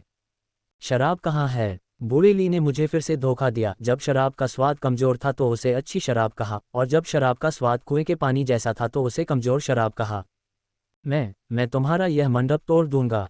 लीबो के निवास को छोड़ने के बाद वान गनफेंग ने सबसे पहले कटी हुई लकड़ी बेची, फिर सराय के मालिक के घर सुअरों को चारा खिलाया और उसके बाद अपने घर में हाथ में बुद्ध की माला का अध्ययन करने के लिए बैठ गए। उसे स्पष्ट रूप से याद आया कि कलाई गार्ड पहनने के बाद ही वह शाओलिन पहुंचा था, इसलिए अब जब कलाई गार्ड मोतियों की इस माला में बदल गया है तो ये कुछ हद तक समान होना चाहिए। लेकिन उसने उसे बार बार उलट पलट कर देखा, कोई प्रतिक्रिया नहीं हुई। एक पल के लिए भौहें सिकुड़ते और सोचते हुए युवक ने लकड़ी जैसे मोतियों को गोद में लिया और हिचकिचाते हुए बोला, मैं शाओलिन संप्रदाय में प्रवेश करना चाहता हूँ, मास्टर युआनसी को ढूंढना चाहता हूँ। बीप, युवा हीरो, आज आपका ऑनलाइन समय पहले ही 1 घंटे से अधिक हो चुका है। आप आज 12 बजे से पहले महान जियांगू दुनिया में प्रवेश नहीं कर सकते, कृपया कल वापस आएं। जैसी कि उम्मीद थी, उसके कान के पास एक तीखी और मधुर स्त्री की आवाज़ आई। चूंकि उसे पहले से ही इसका अंदाजा था, इस बार वान गनफेंग उछला नहीं, बल्कि चेहरे पर आश्चर्य और जिज्ञासा लिए बुद्ध की माला को देखता रहा। क्या ऐसा हो सकता है कि इस मनके के अंदर कोई लड़की रहती हो? लेकिन वह अंदर कैसे समा सकती है? क्या ये वैसा ही है जैसा लीबो ने कहा था, कोई अनोखी युक्ति? क्या बाहरी दुनिया सचमुच इतनी दिलचस्प है? युवक बिस्तर पर लेट गया, हाथ में बुद्ध की माला घुमाते हुए। उसके दिल में पहली बार बाहरी दुनिया के लिए एक तीव्र इच्छा महसूस हुई। ये सोचकर कि वह कल फिर से मास्टर युआनसी से मिल सकेगा, वह बहुत खुश हुआ। हालांकि इस समय उसका दिल अचानक उछल पड़ा और वह करवट लेकर उठ बैठा और बोला, बहुत बुरा। मास्टर युआनसी ने मुझे क्यूई अवशोषित करने वाली गोलियां निगलने और आंतरिक शक्ति का अभ्यास करने के लिए कहा था, लेकिन मैंने प्रशिक्षण नहीं लिया है। उसने जल्दी से लकड़ी की मेज से खुरदरी चीनी मिट्टी की बोतल उठाई और उसे हाथ में थाम लिया। मास्टर युआनसी के पिछले निर्देशों का पालन करते हुए वह पालथी मारकर बैठ गया, मन को शांत किया और फिर ध्यान से बोतल का ढक्कन खोला। उसे एक ऐसी खुशबू का एहसास हुआ जिसने उसके शरीर को गर्माहट का एहसास कराया। बाहर अंधेरा होते देख उसने उसे सीधे मुंह में डाला और बिना पानी के गटक लिया। जैसे ही अमृत उसके गले से नीचे उतरा, वह ऊष्मा के एक विशाल प्रवाह में बदल गया जो उसकी शिरोबिंदुओं में प्रवाहित हुआ। उसके दानत्यन में स्थित मौन आंतरिक क्यू उत्तेजित होकर प्रवाहित हुआ, जिसमें अमृत की शक्ति समाहित थी। वान गनफेंग द्वारा संचालित यही चांद गोंद के मार्ग से उसके शरीर में तेजी से प्रवाहित हुआ। जब अमृत की गर्मी कम हुई तो उसने दूसरी गोली निकाली और मुंह में डाल ली। 3 घंटे के ध्यान के बाद, जहां ज्यादातर लोग अधीर हो जाते, उसने, जो पहली बार मार्शल आर्ट का अभ्यास कर रहा था और जिसका मन शुद्ध था, वास्तव में उसे आनंद आ रहा था। उसने आंखें खोली और धीरे से एक गंदी सांस छोड़ी। उसकी आंतरिक क्यूई में ज्यादा बदलाव नहीं आया था, लेकिन वह काफी स्थिर हो गई थी। वह बस खुशी का एहसास करने ही वाला था कि उसके पेट से एक तेज गड़गड़ाहट की आवाज आई, भूख का एक अभूतपूर्व एहसास जिसने उसे लगभग गिरा ही दिया। वह झट से बिस्तर से उतरा, बची हुई मक्के की रोटी को जल्दी से दोबारा गर्म किया और उसे गटक गया। पेट में कुछ जाने के बाद ही उसे कुछ राहत महसूस हुई। उसने राहत की सांस ली, लेकिन देखा कि उसने 2 दिन तक चलने वाला खाना पूरा खा लिया था और उसे सिरदर्द भी हो रहा था। अगर वह हर ट्रेनिंग सेशन के बाद ऐसे ही खाता रहेगा तो लकड़ी काटने और सुअर चराने से कमाए चांदी के सिक्के उसका पेट भरने के लिए भी काफ़ी नहीं होंगे। लीबो का पेट पालना तो दूर की बात है। उस पर झुंझलाहट की एक लहर छा गई, उसका चेहरा उतर गया और वह चूल्हे के सामने खड़ा हो गया, खाली स्टीमर को भौहें चढ़ाकर देखा और आह भरी। आह dot dot dot dot dot dot dot dot dot dot dot dot dot dot dot dot dot dot. बिस्तर पर आंखें फाड़े लेटे वान गनफेंग कई घंटों तक देखता रहा, नींद नहीं आई जब तक कि भोर की पहली किरण नहीं दिखाई दी और पड़ोसी का मुर्गा अकड़कर जोर से बांग देने लगा। तभी उसे एहसास हुआ कि वह पूरी रात बिस्तर पर पड़ा रहा। फिर भी उसके दिमाग में कोई विचार नहीं था। अचानक एक आह के साथ उसके दिमाग में एक विचार आया। हो सकता है कि उसे पता न हो, लेकिन हो सकता है कि उसके मालिक के पास कोई रास्ता हो। उसकी आंखों में चमक आ गई और वान दिनफेंग ने मोतियों की माला उठाई, जल्दी से बोला, मिस, मैं शाओलिन में प्रवेश करना चाहता हूँ। बीप, कृपया एक आरामदायक वातावरण खोजें, जियांगू की भव्य दुनिया जल्द ही आपके लिए खोल दी जाएगी। एक कर्कश और मधुर महिला आवाज के साथ वान दिनफेंग का शरीर प्रकाश की एक किरण से आच्छादित हो गया और बिना किसी निशान के गायब हो गया। यहाँ तक कि बुद्ध की माला भी मौके पर नहीं रही, जैसे कि भूख और अपनी बढ़ती भूख से पीड़ित कोई युवक कभी नहीं हुआ था जो पूरी रात सो नहीं सका। वान दिनफेंग को अपनी आंखों के आगे बस एक धुंधलापन महसूस हुआ और जब वह वापस आया तो उसने खुद को एक बिस्तर पर बैठा पाया जिसके आसपास का क्षेत्र पहले से ही जगमगा रहा था। उसे बाहर योद्धा भिक्षुओं के मुक्कों का अभ्यास करने की आवाज़ें सुनाई दे रही थीं और जब वह अभी भी थोड़ा स्तब्ध था तभी किसी ने दरवाज़ा धक्का दिया और अंदर आ गया। उस आदमी का चेहरा शांत था और उसमें जियांगू की वीरता की झलक थी। वह सी युआन था।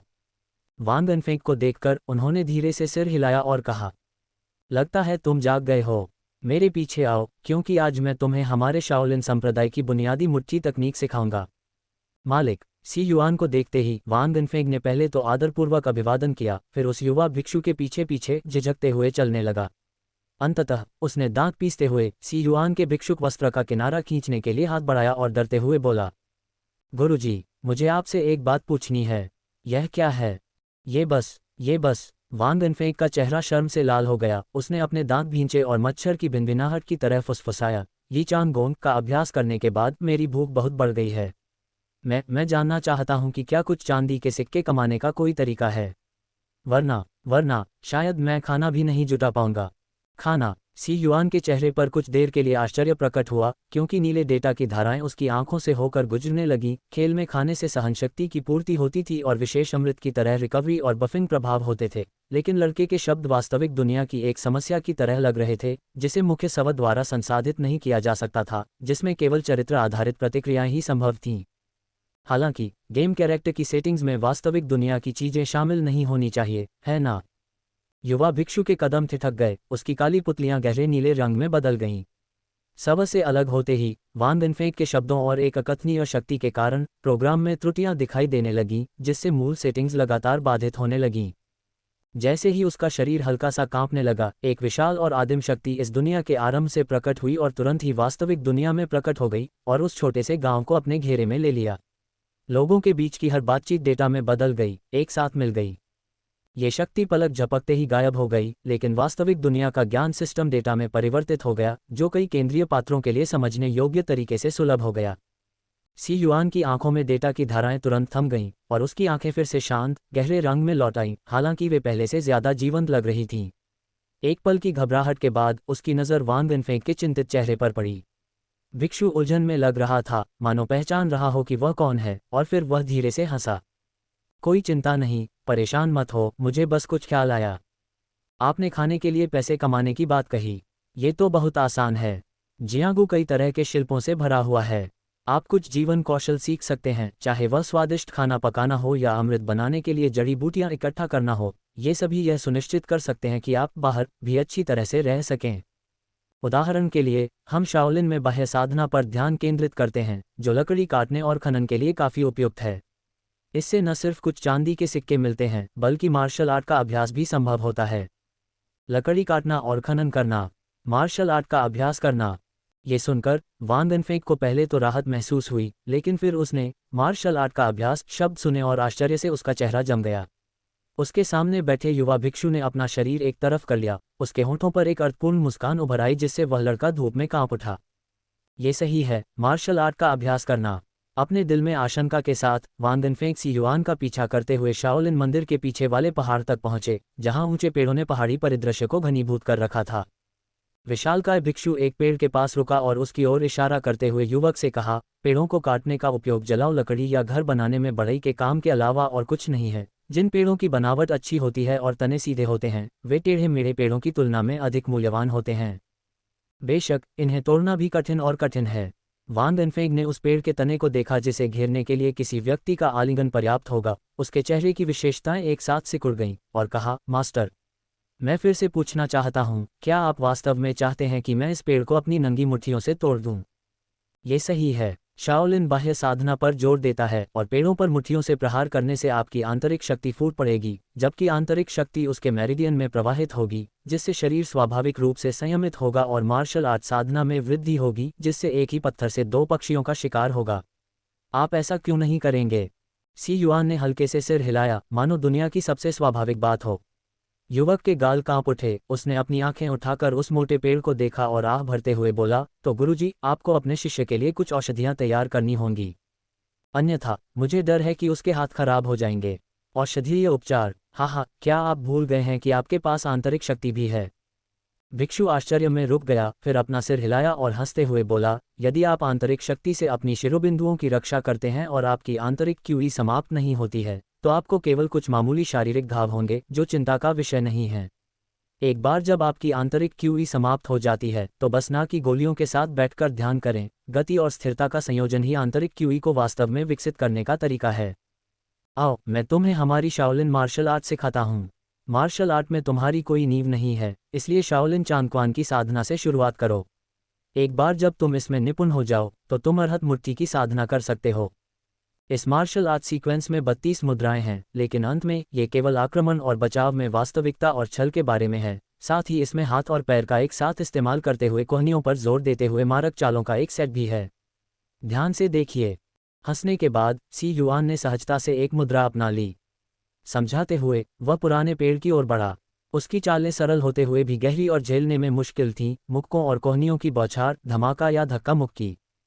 उस प्रतिष्ठित और अचल पुराने पेड़ से अचानक गिरे हुए पत्तों की झड़ी लग गई और वान वेनफेंग की आंखें अनजाने में चौड़ी हो गईं और आसपास की दुनिया से हल्की धूल के रेशे उसकी पुतलियों में समा गए, जिससे सी युआन की गतिविधियां उसकी दृष्टि में धीमी होती प्रतीत हुईं। बीप परिदृश्य सीखने मोड में प्रवेश। शाओलिन चांगक्वान। अपने मूल अपरिवर्तित रूप में ये परिदृश्य प्रतिभागी को मार्शल आर्ट कौशल का पहला सेट प्रदान करने के लिए था, लेकिन अब वान वेनफेंग के सामने शाओलिन चांगक्वान की पूरी 32 मुद्राएं प्रकट हुईं। शक्ति का प्रयोग करने का तरीका और मेरिडियन में आंतरिक शक्ति का प्रवाह उसके सामने स्पष्ट रूप से प्रदर्शित हो रहा था, मानो उसके लिए एक अभूतपूर्व दुनिया प्रकट हो रही हो। वह खुद को उसमें डूबने से नहीं रोक सका और अनजाने में ही नृत्य की तरह सी युआन की गतिविधियों का अनुकरण करने लगा। दरार। अचानक कानों में पड़ी एक तेज आवाज के साथ वान वेनफेंग उस खास स्थिति से चौंक गए जब उन्होंने देखा कि उनके सामने वाला पुराना पेड़ सी युआन की मुट्ठियों से बेरहमी से टूट गया था और जमीन पर गिरकर धूल और पत्तों का एक बड़ा सा गुबार उठा रहा था। शांत चेहरे वाले भिक्षु ने अपने वस्त्र से धूल झाड़ते हुए ऐसे शांत भाव से देखा जैसे उन्होंने अभी अभी सुगंधित चाय का आनंद लिया हो। वान वेनफेंग ने प्रशंसा से देखा और कहा, मास्टर, आप अद्भुत हैं। हल्की हंसी के साथ सी युआन ने उत्तर दिया, मैंने अभी अभी तुम्हारी जैसी ही एक आंतरिक शक्ति का प्रयोग किया है। यदि तुम लगन से अपनी मार्शल आर्ट का अभ्यास करो तो तुम भी इसे प्राप्त कर सकते हो। उस समय तुम्हें पर्याप्त चांदी न होने की चिंता नहीं करनी पड़ेगी। यहाँ आसपास बहुत सारे पेड़ हैं, क्यों ना आप अभी कोशिश करें। ये रही आज की नकी गोलियां, इन्हें लीजिए और जब आपकी आंतरिक क्यूई कम हो जाए तो ध्यान कीजिए। हाँ मास्टर। वान वेनफेंग की आंखें चमक उठीं जब उसने सी युआन को प्रणाम किया, फिर अमृत लिया और उत्सुकता से एक पुराना पेड़ ढूंढ निकाला। उसने अपना मन शांत किया, स्थिर मुद्रा अपनाए, आंखें बंद करके उस दृश्य को याद किया जो उसने अभी अभी देखा था, और फिर अचानक आंखें खोली और जोर से चिल्लाते हुए अपनी आंतरिक शक्ति को पुकारा ताकि बिना किसी दिखावे के सीधे उस बड़े पेड़ पर एक जोरदार मुक्का मारा जा सके। बूढ़ा पेड़ धीरे धीरे हिल रहा था, लेकिन युवक को बस अपनी मुट्ठी के आगे से दर्द और पीड़ा की एक लहर महसूस हुई, जो फिर तेजी से उसके पूरे शरीर में उसकी मेरिडियंस के साथ फैल गई। वह मुंह बनाने से खुद को नहीं रोक सका, फिर भी यह याद करते हुए कि उसका मालिक उसके पीछे है। उसने दांत पीस लिए, पीछे हट गया और रिवर्स एल्बो ब्रेक से तिरछा वार किया। सी युआन ने जब युवाओं को चांगक्वान का अभ्यास सावधानी से करते देखा तो उन्होंने संतुष्टि से सिर हिलाया, उनके चेहरे पर प्रशंसा के भाव दिखाई दिए। नाम, सी युआन। संप्रदाय, शाओलिन संप्रदाय। मुख्य साधना तकनीक, वज्र अविनाशी दिव्य कौशल 12 परतें। आंशिक पृष्ठभूमि विशेष प्रभाव, मार्शल आर्ट्स ग्रैंड मास्टर। उस दिन जब वान वेनफेंग शाओलिन से लौटे तो वह इतने थके हुए थे कि बिस्तर पर ऐसे पड़े थे जैसे उनमें हड्डी ही न हो। वह 5 घंटे से पेड़ों को तोड़ रहा था, 5 घंटे। उसके शरीर में आंतरिक शक्ति का प्रवाह अब बसंत की तरह गर्म नहीं था, बल्कि एक चुभने वाला दर्द था, पूरे शरीर में असहनीय पीड़ा के साथ, और उसकी मुट्ठियां और भी लाल हो गई थीं। अगर शाओलिन के पोषक अमृत न होते तो वह शायद पहले ही अपंग हो चुका होता। उसे पता ही नहीं चला कि वह कब से सख्त तख्त पर पड़ा था। उसका पेट बिजली की तरह गड़गड़ा रहा था। बमुश्किल करवट बदल पाने और उठने में कामयाब होते हुए वह लड़खड़ाता हुआ अनाज के डिब्बे तक गया और जल्दी से बचा हुआ खाना धोया। उसने उसे तुरंत भाप में पकाया जब तक वह पक न जाए। तीखी गर्मी की परवाह किए बिना उसे चट कर गया, उसे महसूस करते हुए कि उसकी भूख धीरे धीरे मिट रही है। वह लगभग रो पड़ा। जब उसे एहसास हुआ कि उसने एक ही बार में 3 दिन का खाना खा लिया है तो उस युवा लड़के ने चेहरे पर निराशा के भाव के साथ एक चमकदार मोटे चीनी मिट्टी के कटोरे को हाथ में ले लिया। अपनी चॉपस्टिक नीचे रखते हुए उसने अपनी दुखती हथेलियों को मोड़ा। वांग इनफेंग की नज़र अनायास ही सख्त तख्ते पर चली गई, लेकिन पूरी तरह से साफ किए गए अनाज के डिब्बे ने, जो चूहे को भी रुला सकता था, उसकी आंखों को फिर से दृढ़ कर दिया। उसने एक धुंधली सांस छोड़ी, मुट्ठियां भींची और ग्रेट लियांग पर्वत की ओर जाने वाले पुराने रास्ते पर चल पड़ा। वह पेड़ों पर मुक्के मारने का अभ्यास करता था और जब भी उसकी आंतरिक क्यूई समाप्त हो जाती थी तो वह ठीक होने के लिए बैठ जाता था और ध्यान लगाता था। शाम ढलते ढलते वह सूखी टहनियों का एक गट्ठर लेकर नीचे उतरा। लकड़ियां उसके सामान्य भोजन से बहुत कम दाम पर मिल रही थीं। घर लौटकर वह बिस्तर पर मिट्टी के ढेर की तरह गिर पड़ा। अगले दिन शाओलिन से लौटने और सारा भोजन खा लेने के बाद वह उद्देश्यपूर्ण कदमों से पहाड़ पर चढ़ गया। ऐसे दिन पूरे 100 दिन तक चलते रहे। लीलाओ, अपने पिता के आदेश पर मैं ये यंग फीनिक्स कार्ड आपको देने आया हूँ। लेकिन मुझे आश्चर्य है कि किस युवा नायक ने आपकी नज़र खींची है कि आप उसे व्यक्तिगत रूप से पत्र लिखेंगे। काले रंग के जोशीले परिधान पहने एक युवक गांव के उस इकलौते रेस्तरां में बैठा था जिसे शराबखाना कहा जा सकता था। वह एक बूढ़े आदमी से बात करते हुए मुस्कुरा रहा था जिसके बाल जंगली शेर के याल जैसे थे। हालांकि उसका व्यवहार न तो दासतापूर्ण था और न ही दबंग, फिर भी उसकी हर हरकत और हर शब्द सम्मान से भरा था। उसके पीछे शराबखाने से बूढ़ा अली रसोई घर से बाहर निकाल दिया गया था और वह अजीब तरह से एक तरफ खड़ा था, अपने मुर्गे के पंजे जैसे हाथों में एक चांदी की सिल्ली को कसकर पकड़े हुए।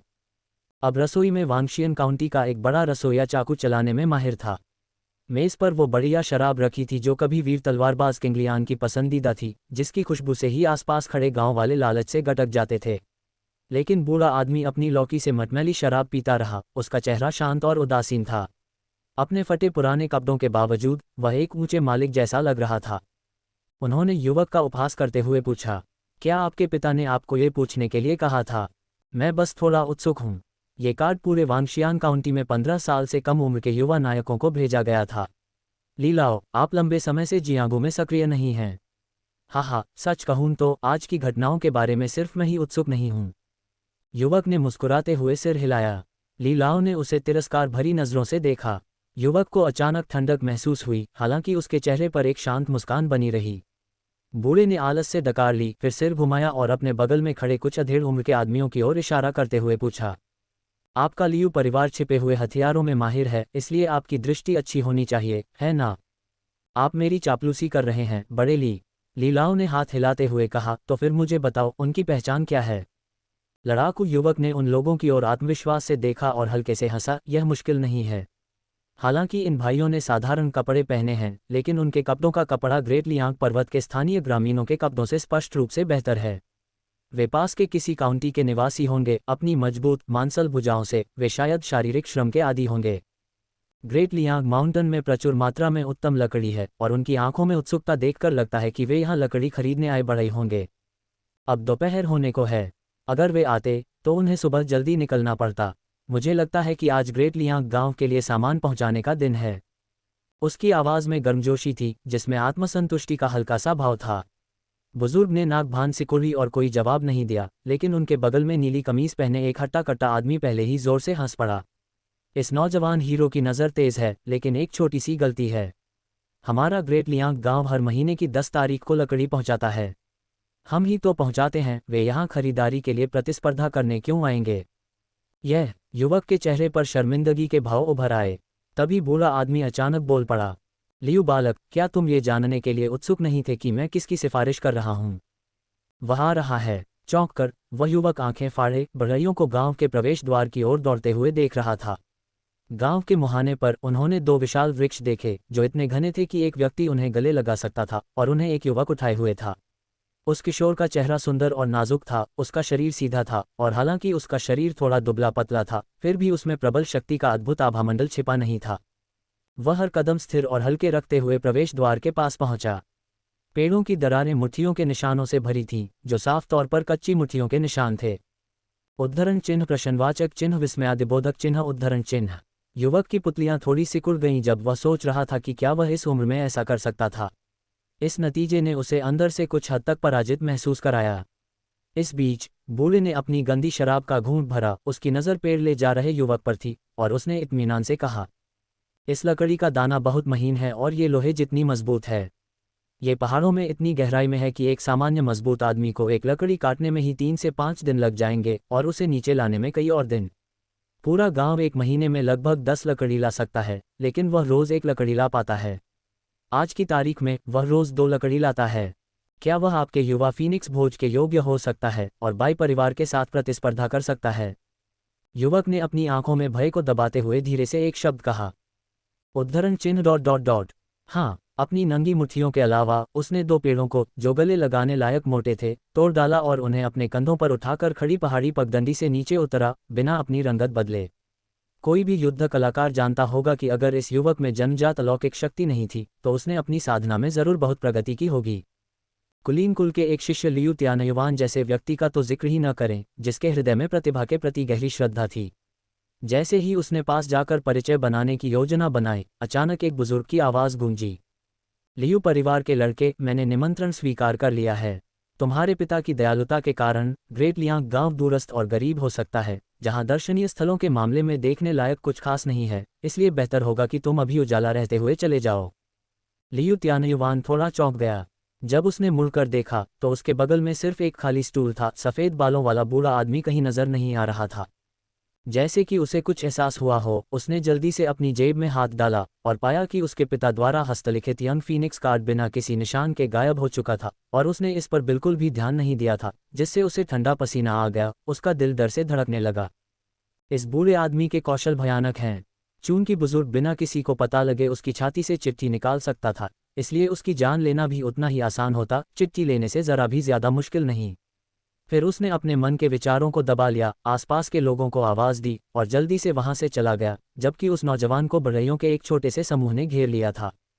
जब तक वान गनफेंग ने 2 अच्छे पेड़ों को चांदी के कुछ सिक्कों के बदले में बदला, तब तक लियू त्यानयुवान की आकृति पहले ही गायब हो चुकी थी। केवल नीले कपड़े पहने हुए आदमी अपनी बाहों को पार किए हुए उसे देखकर मुस्कुरा रहा था। गनफेंग, तुम बहुत देर से आए। अभी अभी एक युवा नायक बड़ी भीड़ के साथ आया था। दृश्य बहुत प्रभावशाली था। तुम्हें सचमुच इसे देखना चाहिए था। वान गनफेंग एक पल के लिए स्तब्ध रह गए, फिर सिर हिलाते हुए हंस पड़े और बोले, सराय मालिक अंकल, मैं उन्हें नहीं जानता और वे मुझे नहीं जानते। चूंकि इसका मुझसे कोई लेना देना नहीं है, इसलिए इससे कोई फर्क नहीं पड़ता कि मैं इसे भूल गया। इन शब्दों पर वह आदमी जोर से हंस पड़ा। हो सकता है कि उसका हमसे कोई लेना देना न हो, लेकिन निश्चित रूप से उसका तुमसे बहुत कुछ लेना देना है, नौजवान। बहुत कुछ? मुझसे बहुत कुछ लेना देना है से तुम्हारा क्या मतलब है? तुम ये तो नहीं कह रहे कि वह मुझे ढूंढने आया था, है न? हे, यह मैं नहीं कह सकता। हट्टा कट्टा आदमी हंसा और चुप हो गया। वह मुड़ा और कुछ कदम चलकर अपनी चटाई पर वापस आया, अपने थैले से एक तेज चाकू निकाला और काम पर लग गया। गांव छोटा था और हालांकि वह बच्चों को आत्मरक्षा के कुछ गुर सिखाते हुए एक मार्शल आर्ट स्कूल चलाता था, फिर भी उसने पिछवाड़े में सुअर पाल रखे थे। जब कसाई का समय होता तो वह कुछ दिनों के लिए कसाई का काम भी करता था। कलाई के एक झटके से हड्डी काटने वाला चाकू ठंडी चमक से चमक उठा। 2 तेज चालों में उसने ब्लॉक से सुअर के पेट का एक बड़ा टुकड़ा काटा, उसे कमल के पत्तों में लपेटा और महीन धागे से कसकर बांध दिया। उसने हंसते हुए उसे वान गनफेंग की ओर फेंक दिया। लो, आज के लिए ये रहा तुम्हारा मांस का हिस्सा। आजकल तुम ज्यादा खा रहे हो, बिल्कुल भी बुरा नहीं है। भूख लगना अच्छी बात है। जहां तक तुम जानना चाहते हो तो तुम बुरेली से पूछ सकते हो। चूंकि तुम इस मांस का ज्यादातर हिस्सा वैसे भी उनके पे के साथ इस्तेमाल करोगे, इसलिए मैं अपनी सांसें बर्बाद नहीं करूंगा। हा। ये देखकर कि सराय वाला दूसरे गांव वालों की सेवा में लग चुका है, वान गनफेंग बेबस होकर मुस्कुराया, मुट्ठी भर चांदी निकाली और उसे धीरे से मेज पर रख दिया। फिर उसने अपने कपड़े ठीक किए, उस हटे कट्टे आदमी को थोड़ा सा प्रणाम किया और घर की ओर चल पड़ा। हमेशा की तरह उसने मांस को 2 भागों में बांट लिया, छोटा वाला अपने लिए रख लिया और बाकी को बूढ़े आदमी ली के घर ले गया। हालांकि बूढ़ा ली मार्शल आर्ट का अभ्यास कर रहा था, फिर भी वह जबरदस्त शराब पीता था और उसकी भूख उससे भी ज्यादा थी। हल्की शराब का एक बर्तन और सुअर का मांस, शराब से शुरू होकर सुअर का मांस खत्म होने तक, यानी बहुत तेजी से पीता था। जैसे ही वह वहां पहुंचा, गांव वाले उसे अजीब नजरों से देखने लगे। उत्सुकतावश उसने पूछने से परहेज किया क्योंकि सराय वाले ने उसे बुड़ेली से बात करने को कहा था, और वह सीधे उस जाने पहचाने घर में चला गया। लकड़ी का दरवाज़ा खुला हुआ था और वहां ली पत्थर की मेज पर अकेला बैठा था, शेर के अयाल जैसे सफ़ेद बालों के साथ, अदम्य शान की प्रतिमूर्ति, शराब का आनंद ले रहा था। पतझड़ आ चुका था और पत्तियां बारिश की तरह गिर रही थीं, फिर भी बूढ़े आदमी के आसपास एक भी पत्ता नहीं था, जो आसपास के माहौल से बिल्कुल अलग था। वान गनफेंग को थोड़ा आश्चर्य हुआ, लेकिन वह उस विचार पर ज्यादा देर तक नहीं रुका। वह सुअर का मांस लेकर उसके पास गया और मुस्कुराते हुए बोला, बूढ़ेली, आज आप कैसे हैं? मैं आपके लिए कुछ मांस लाया हूँ, ताज़ा कटा हुआ मोटा सुअर का मांस, जो आपकी शराब के साथ खाने के लिए बिल्कुल सही है। बूढ़ेली ने वान गनफेंग की तरफ देखा, लेकिन कुछ नहीं कहा, बस शराब का एक और घूंट लिया। काफी देर बाद ही उसने धीरे से कहा, मैंने तुम्हें हर दिन पहाड़ पर चढ़ते देखा है, तुम्हारी मुक्केबाजी कौशल में उल्लेखनीय सुधार हुआ है। वान गनफेंग को आशय समझ में नहीं आया और उन्होंने अपना सिर खुजाते हुए ईमानदारी से उत्तर दिया, मुझे भी नहीं पता। मास्टर ने कहा कि मुट्ठी तकनीक में मेरा स्तर अभी तक पर्याप्त नहीं है और वह मुझे अरहत मुट्ठी का अगला स्तर नहीं सिखा सकते। अरहत? हाँ, गुरु ने कहा कि सभी कष्टों का नाश करना ही अरहत बनना है, सभी परेशानियों को नष्ट करने के लिए। बूढ़ेली को थोड़ा झटका लगा, दुखों को दूर करने से शुद्ध हृदय की प्राप्ति होनी चाहिए, लेकिन सभी दुखों का नाश करो, इस वाक्य में एक जबरदस्त हत्या की मंशा छिपी थी। हालांकि यह इरादा हत्या का था, लेकिन ये स्पष्ट और सच्चा था। उनके हृदय में इस अदृश्य तथाकथित गुरु के प्रति और भी अधिक सम्मान था। वान गनफेंग की मुट्ठियों को देखते हुए उसने खुद को डांटा, ऐसे गुरु और ऐसी प्रतिभा के साथ ये लगभग अपरिहार्य है कि आप किसी दिन जियांगू में शामिल होंगे। ली केदाव, ओह ली केदाव, क्या आप जियांगू की हत्याओं के बीच इतनी देर तक भटकते रहे कि इसे स्पष्ट रूप से नहीं देख पाए? दुर्भाग्यवश वह अंततः पहाड़ों में एक खुशहाल ग्रामीण नहीं रह सका। अपने दिल में एक आह भरते हुए लेकिन एक बार फिर आंखों को साफ करते हुए, बूढ़ेली ने हंसते हुए अपनी छाती की जेब से कुछ निकाला और लापरवाही से वान गनफेंग को दे दिया, मुस्कुराते हुए और कहा, तुम्हारी मुट्ठी की तकनीक बुरी नहीं है, फिर मुझे चिंता नहीं होगी। मेरे लिए एक काम कर दो बच्चे, यह एक पुराने दोस्त ने भेजा है, इसे वानगजियान काउंटी में काउंटी शहर के उत्तर में स्थित जागीर में पहुंचा दो। जब तुम वापस आओगे तो इसमें तुम्हारे लिए कुछ अच्छा होगा। डिलीवरी। वान गनफेंग ने उत्सुकता से पत्र उठाया, उसकी चिकनाई और ताजगी भरी खुशबू पर गौर किया। उस पर कोई लिखावट नहीं थी, बस एक फीनिक्स था। कुछ ही सरल स्ट्रोक से फीनिक्स मानो पृष्ठ से ऊपर उठने को तैयार था। वान गनफेंग जैसा व्यक्ति जो चित्रकला और सुलेख में पारंगत नहीं था, भी ब्रशवर्क की असाधारण कुशलता को पहचान गया और बोला, यह एक अद्भुत पेंटिंग है। मुझे पता ही नहीं था अंकल ली कि आपकी चित्रकारी का कौशल इतना शानदार है। बूढ़ा ली, जो अभी अभी अपना पे पी रहा था, उसने धीरे से अपनी आंखें घुमाईं, लौकी को पत्थर की मेज पर पटक दिया, अपने हाथ से अपना मुंह पोंछा और अपनी आवाज़ ऊंची करते हुए मेज पर थपकी देते हुए चिल्लाया, ठीक है, जाते समय इसे देखना होगा। बस मुझे बता दो, तुम जा रहे हो या नहीं?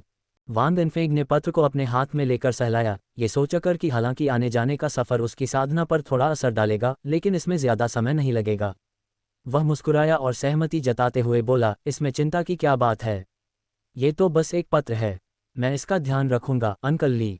अच्छा, अगस्त का महीना शुरू हो चुका है, तुम्हें इसे 15 तारीख को पूर्णिमा की रात को पहुंचाना होगा, उससे पहले नहीं और उससे बाद में तो बिल्कुल नहीं।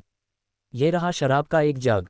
जब तुम जागीर के पास पहुंचो तो किसी काउंटी शहर में रुको और डॉक्टर ली को ढूंढो, उनके घर पर कुछ दिन रुको। ये देखकर कि वह मान गया है, बूढ़ेली ने हल्के से सिर हिलाया और लापरवाही से कहीं से एक गहरे रंग का भारी शराब का जग निकालकर वान गनफेंग की ओर उछाल दिया। वह बेहद भारी और छूने में बर्फ जैसा ठंडा था, जाहिर तौर पर ठोस लोहे का बना था, जिस पर जटिल और बारीक डिजाइन बने हुए थे। शराब की तेज सुगंध दूर से ही महसूस की जा सकती थी, बस 2-4 सूंघने से ही वान गनफेंग के गाल सुर्ख लाल हो गए। ठीक है बच्चे, अब जब तुम्हें मार्शल आर्ट का हुनर आ गया है तो सोचो कि काउंटी सिटी तक कैसे पहुंचना है। इस बूढ़े को सुअर का मांस बनाना है तो और मदद करो। बूढ़े ली ने युवक के चेहरे पर आश्चर्य देखकर संतोष से हंस दिया। उसने सुअर के मांस का वह भारी टुकड़ा उठाया और बेबाकी से ऑर्डर देना शुरू कर दिया। वान गनफेंग ने खुद को संभाला, शराब का जग कमर पर लटकाया और बूढ़े के पीछे घर में चला गया। कुछ ही पलों में धुएं के साथ पकते हुए मांस की खुशबू फैल गई। अरे बदमाश, 15 अगस्त की सुबह इसे मेरे पास लाना याद रखना, देर मत करना। साथ में अच्छा खाना खाने के बाद जब वे अलग हुए तो बूढ़ा आदमी अभी भी वान गनफेंग का कान पकड़े हुए था और उसे जाने देने से पहले काफी देर तक उसे उपदेश देता रहा। युवक की आकृति धीरे धीरे गायब होती देख बूढ़े आदमी ने अपना सिर पीछे झुकाया और शराब का एक घूंट लिया, चेहरे पर उदासी के भाव के साथ धीरे से आह भरी। एक पल बाद उसने अपना सिर हिलाया और आह भरी। रहने दो, पोते पोतियों का अपना भाग्य होगा। इस बदमाश ने बहुत दिनों से मार्शल आर्ट नहीं सीखी है और इस बार उसे कड़ी हार का सामना करना पड़ेगा। मुझे उसके लिए कुछ सांत्वना भरे शब्द तैयार करने चाहिए। अफसोस की बात है कि मेरी अपनी आंतरिक शक्ति की साधना प्रवेश स्तर तक पहुंचने के लिए भी पर्याप्त नहीं है, वरना। उसके बड़बड़ाने के बीच पत्तियां गिरने लगीं, लेकिन उसके पास पहुंचने से पहले ही वे चुपचाप धूल में बदल गईं। उसके बूढ़े शरीर के चारों ओर बैंगनी बिजली का एक क्षणिक घुमाव था, मानो कोई अजगर हो जो एक पल में गायब हो गया। इस बीच वान दिनफेंग अपने कमरे में लौट आए और हमेशा की तरह 3 घंटे तक आंतरिक शक्ति साधना में लगे रहे, जब तक कि आकाश पूरी तरह से अंधकार में नहीं हो गया, और फिर धीरे धीरे अपनी साधना समाप्त कर दी। आंतरिक शक्ति को धीरे धीरे अपने शरीर में भरते हुए उन्हें संतुष्टि का एहसास हुआ। वह करवट बदलकर खाना खाया, फिर बिस्तर पर बैठ गया, अपने दाहिने हाथ में चिट्ठी लिए खेलता हुआ सोचता रहा कि उस काउंटी शहर तक कैसे पहुंचा जाए। आखिरकार उसकी पिछली यात्रा 2-3 साल पहले हुई थी। हालांकि उसे दिशा तो मोटे तौर पर याद थी, लेकिन उस चहल पहल भरे शहर की किसी स्वर्गीय महल जैसी छवि काफ़ी धुंधली हो गई थी। रोजाना की साधना काफ़ी थका देने वाली थी।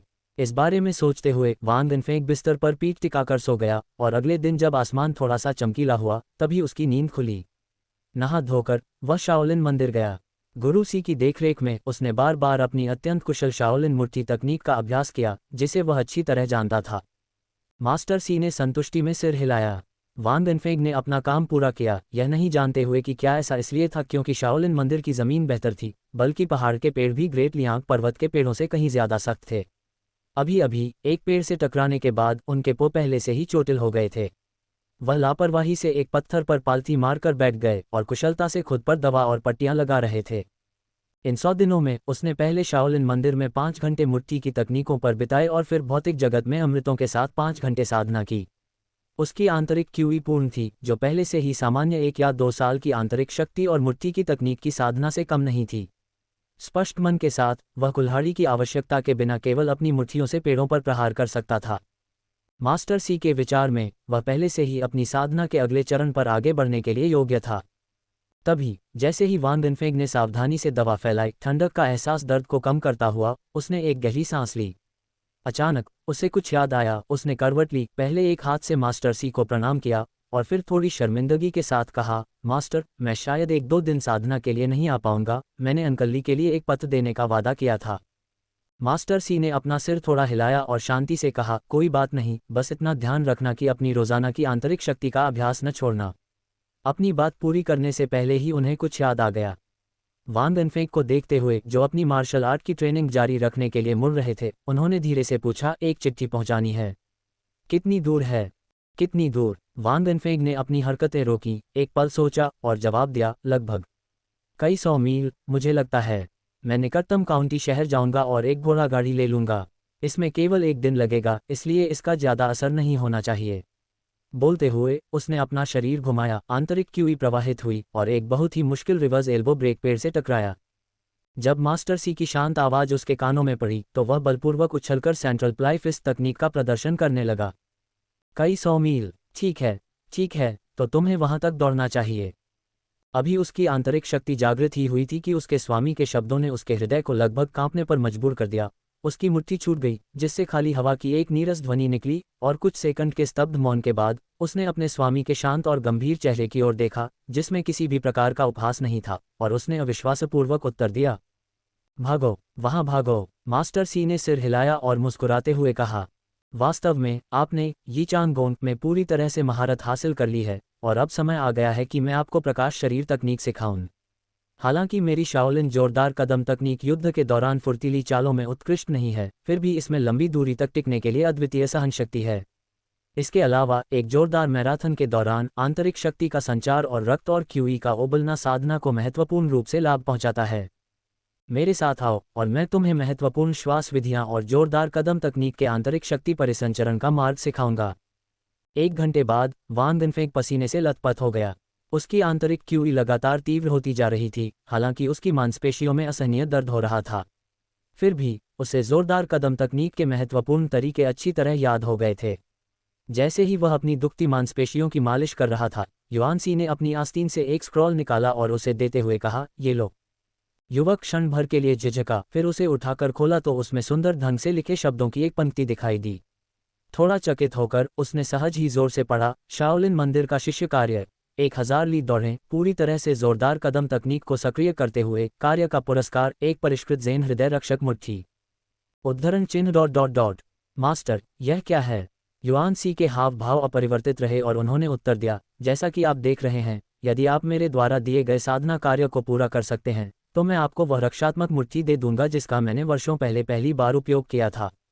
यद्यपि यह जियांगू का कोई प्रसिद्ध हथियार नहीं है, ये काफ़ी मजबूत, धारदार है और आपके हाथों की रक्षा करने के साथ साथ दुश्मन को घायल करने में भी सक्षम है। ये सुनकर वान गनफेंग की आंखें चमक उठीं। उसने ध्यान से स्क्रॉल को छुपाया और उत्साह से पूछा, गुरुजी, क्या हमारे शाओलिन में हमेशा से ऐसी परंपराएं रही हैं? क्या भविष्य में भी ऐसी परंपराएं होंगी? युआन सी क्षण भर के लिए रुका, उसकी आंखों में डिजिटल प्रवाह की एक झिलमिलाहट थी और एक क्षण के बाद उसने कुछ उदास होकर आह भरी। अतीत में यह ऐसा नहीं था, यह इतना जटिल नहीं था, लेकिन अब हमारे पास तुम्हें ये काम सौंपने के अलावा कोई चारा नहीं है। जहां तक भविष्य की बात है तो जाहिर है और भी काम होंगे। इसके बारे में ज़्यादा मत सोचो, अभी जाओ, पहले अपनी मुट्ठी की तकनीक का अभ्यास करो। अफसोस की बात है कि तुम्हारी साधना बहुत कम है, वरना मैं तुम्हारे साथ अभ्यास करके तुम्हें चालें सिखा सकता था। हाँ मास्टर। हालांकि वान गनफेंग अपनी उम्र के हिसाब से परिपक्व था, फिर भी वह जवान ही था। इस समय मानो उसका स्वामी उसे कोई उपहार देने वाला हो, उसका हृदय खुशी से उछल पड़ा और 1000 लीड दौड़ने का काम भी उत्सुकता से भरा हुआ लग रहा था। खुशी से उसने जवाब दिया, मुड़ा और लड़ने की मुद्रा में आ गया। उसने ध्यान केंद्रित किया, एक तेज चीख निकाली और मुक्का मारने की तकनीक से वार किया। हालांकि यह तकनीक अभी शुरुआती दौर की ही थी, फिर भी उन्होंने इसे पूरी गंभीरता से निभाया। हालांकि इसके सूक्ष्म पहलुओं में कई कमियां थीं, फिर भी इसने एक गरिमामय और प्रतिष्ठित आभा प्रदर्शित की। उस दिन लौटते समय वान गनफेंग पहाड़ पर लकड़ी काटने नहीं गया, जिससे अनजाने में बढ़ई का सफर बच गया। इसके बजाय उसने घर में ही चूल्हा जलाया, ढेर सारा सूखा खाना बनाया, उसे नीले कपड़े में लपेटा और अपनी पीठ पर लटका लिया। कमर में एक कुप्पी लटकाए वह पहले सराय वाले के पास गया और पूछा कि क्या कुछ पहुंचाना है। फिर ली के घर के आंगन में कुछ सुअर का मांस और खाने का आदान प्रदान किया। अभिवादन करने के बाद उसने कुप्पी उठाए और सुबह की धूप का फायदा उठाते हुए पूरे जोश में गांव से निकल पड़ा। खेत, योजक चिन्ह।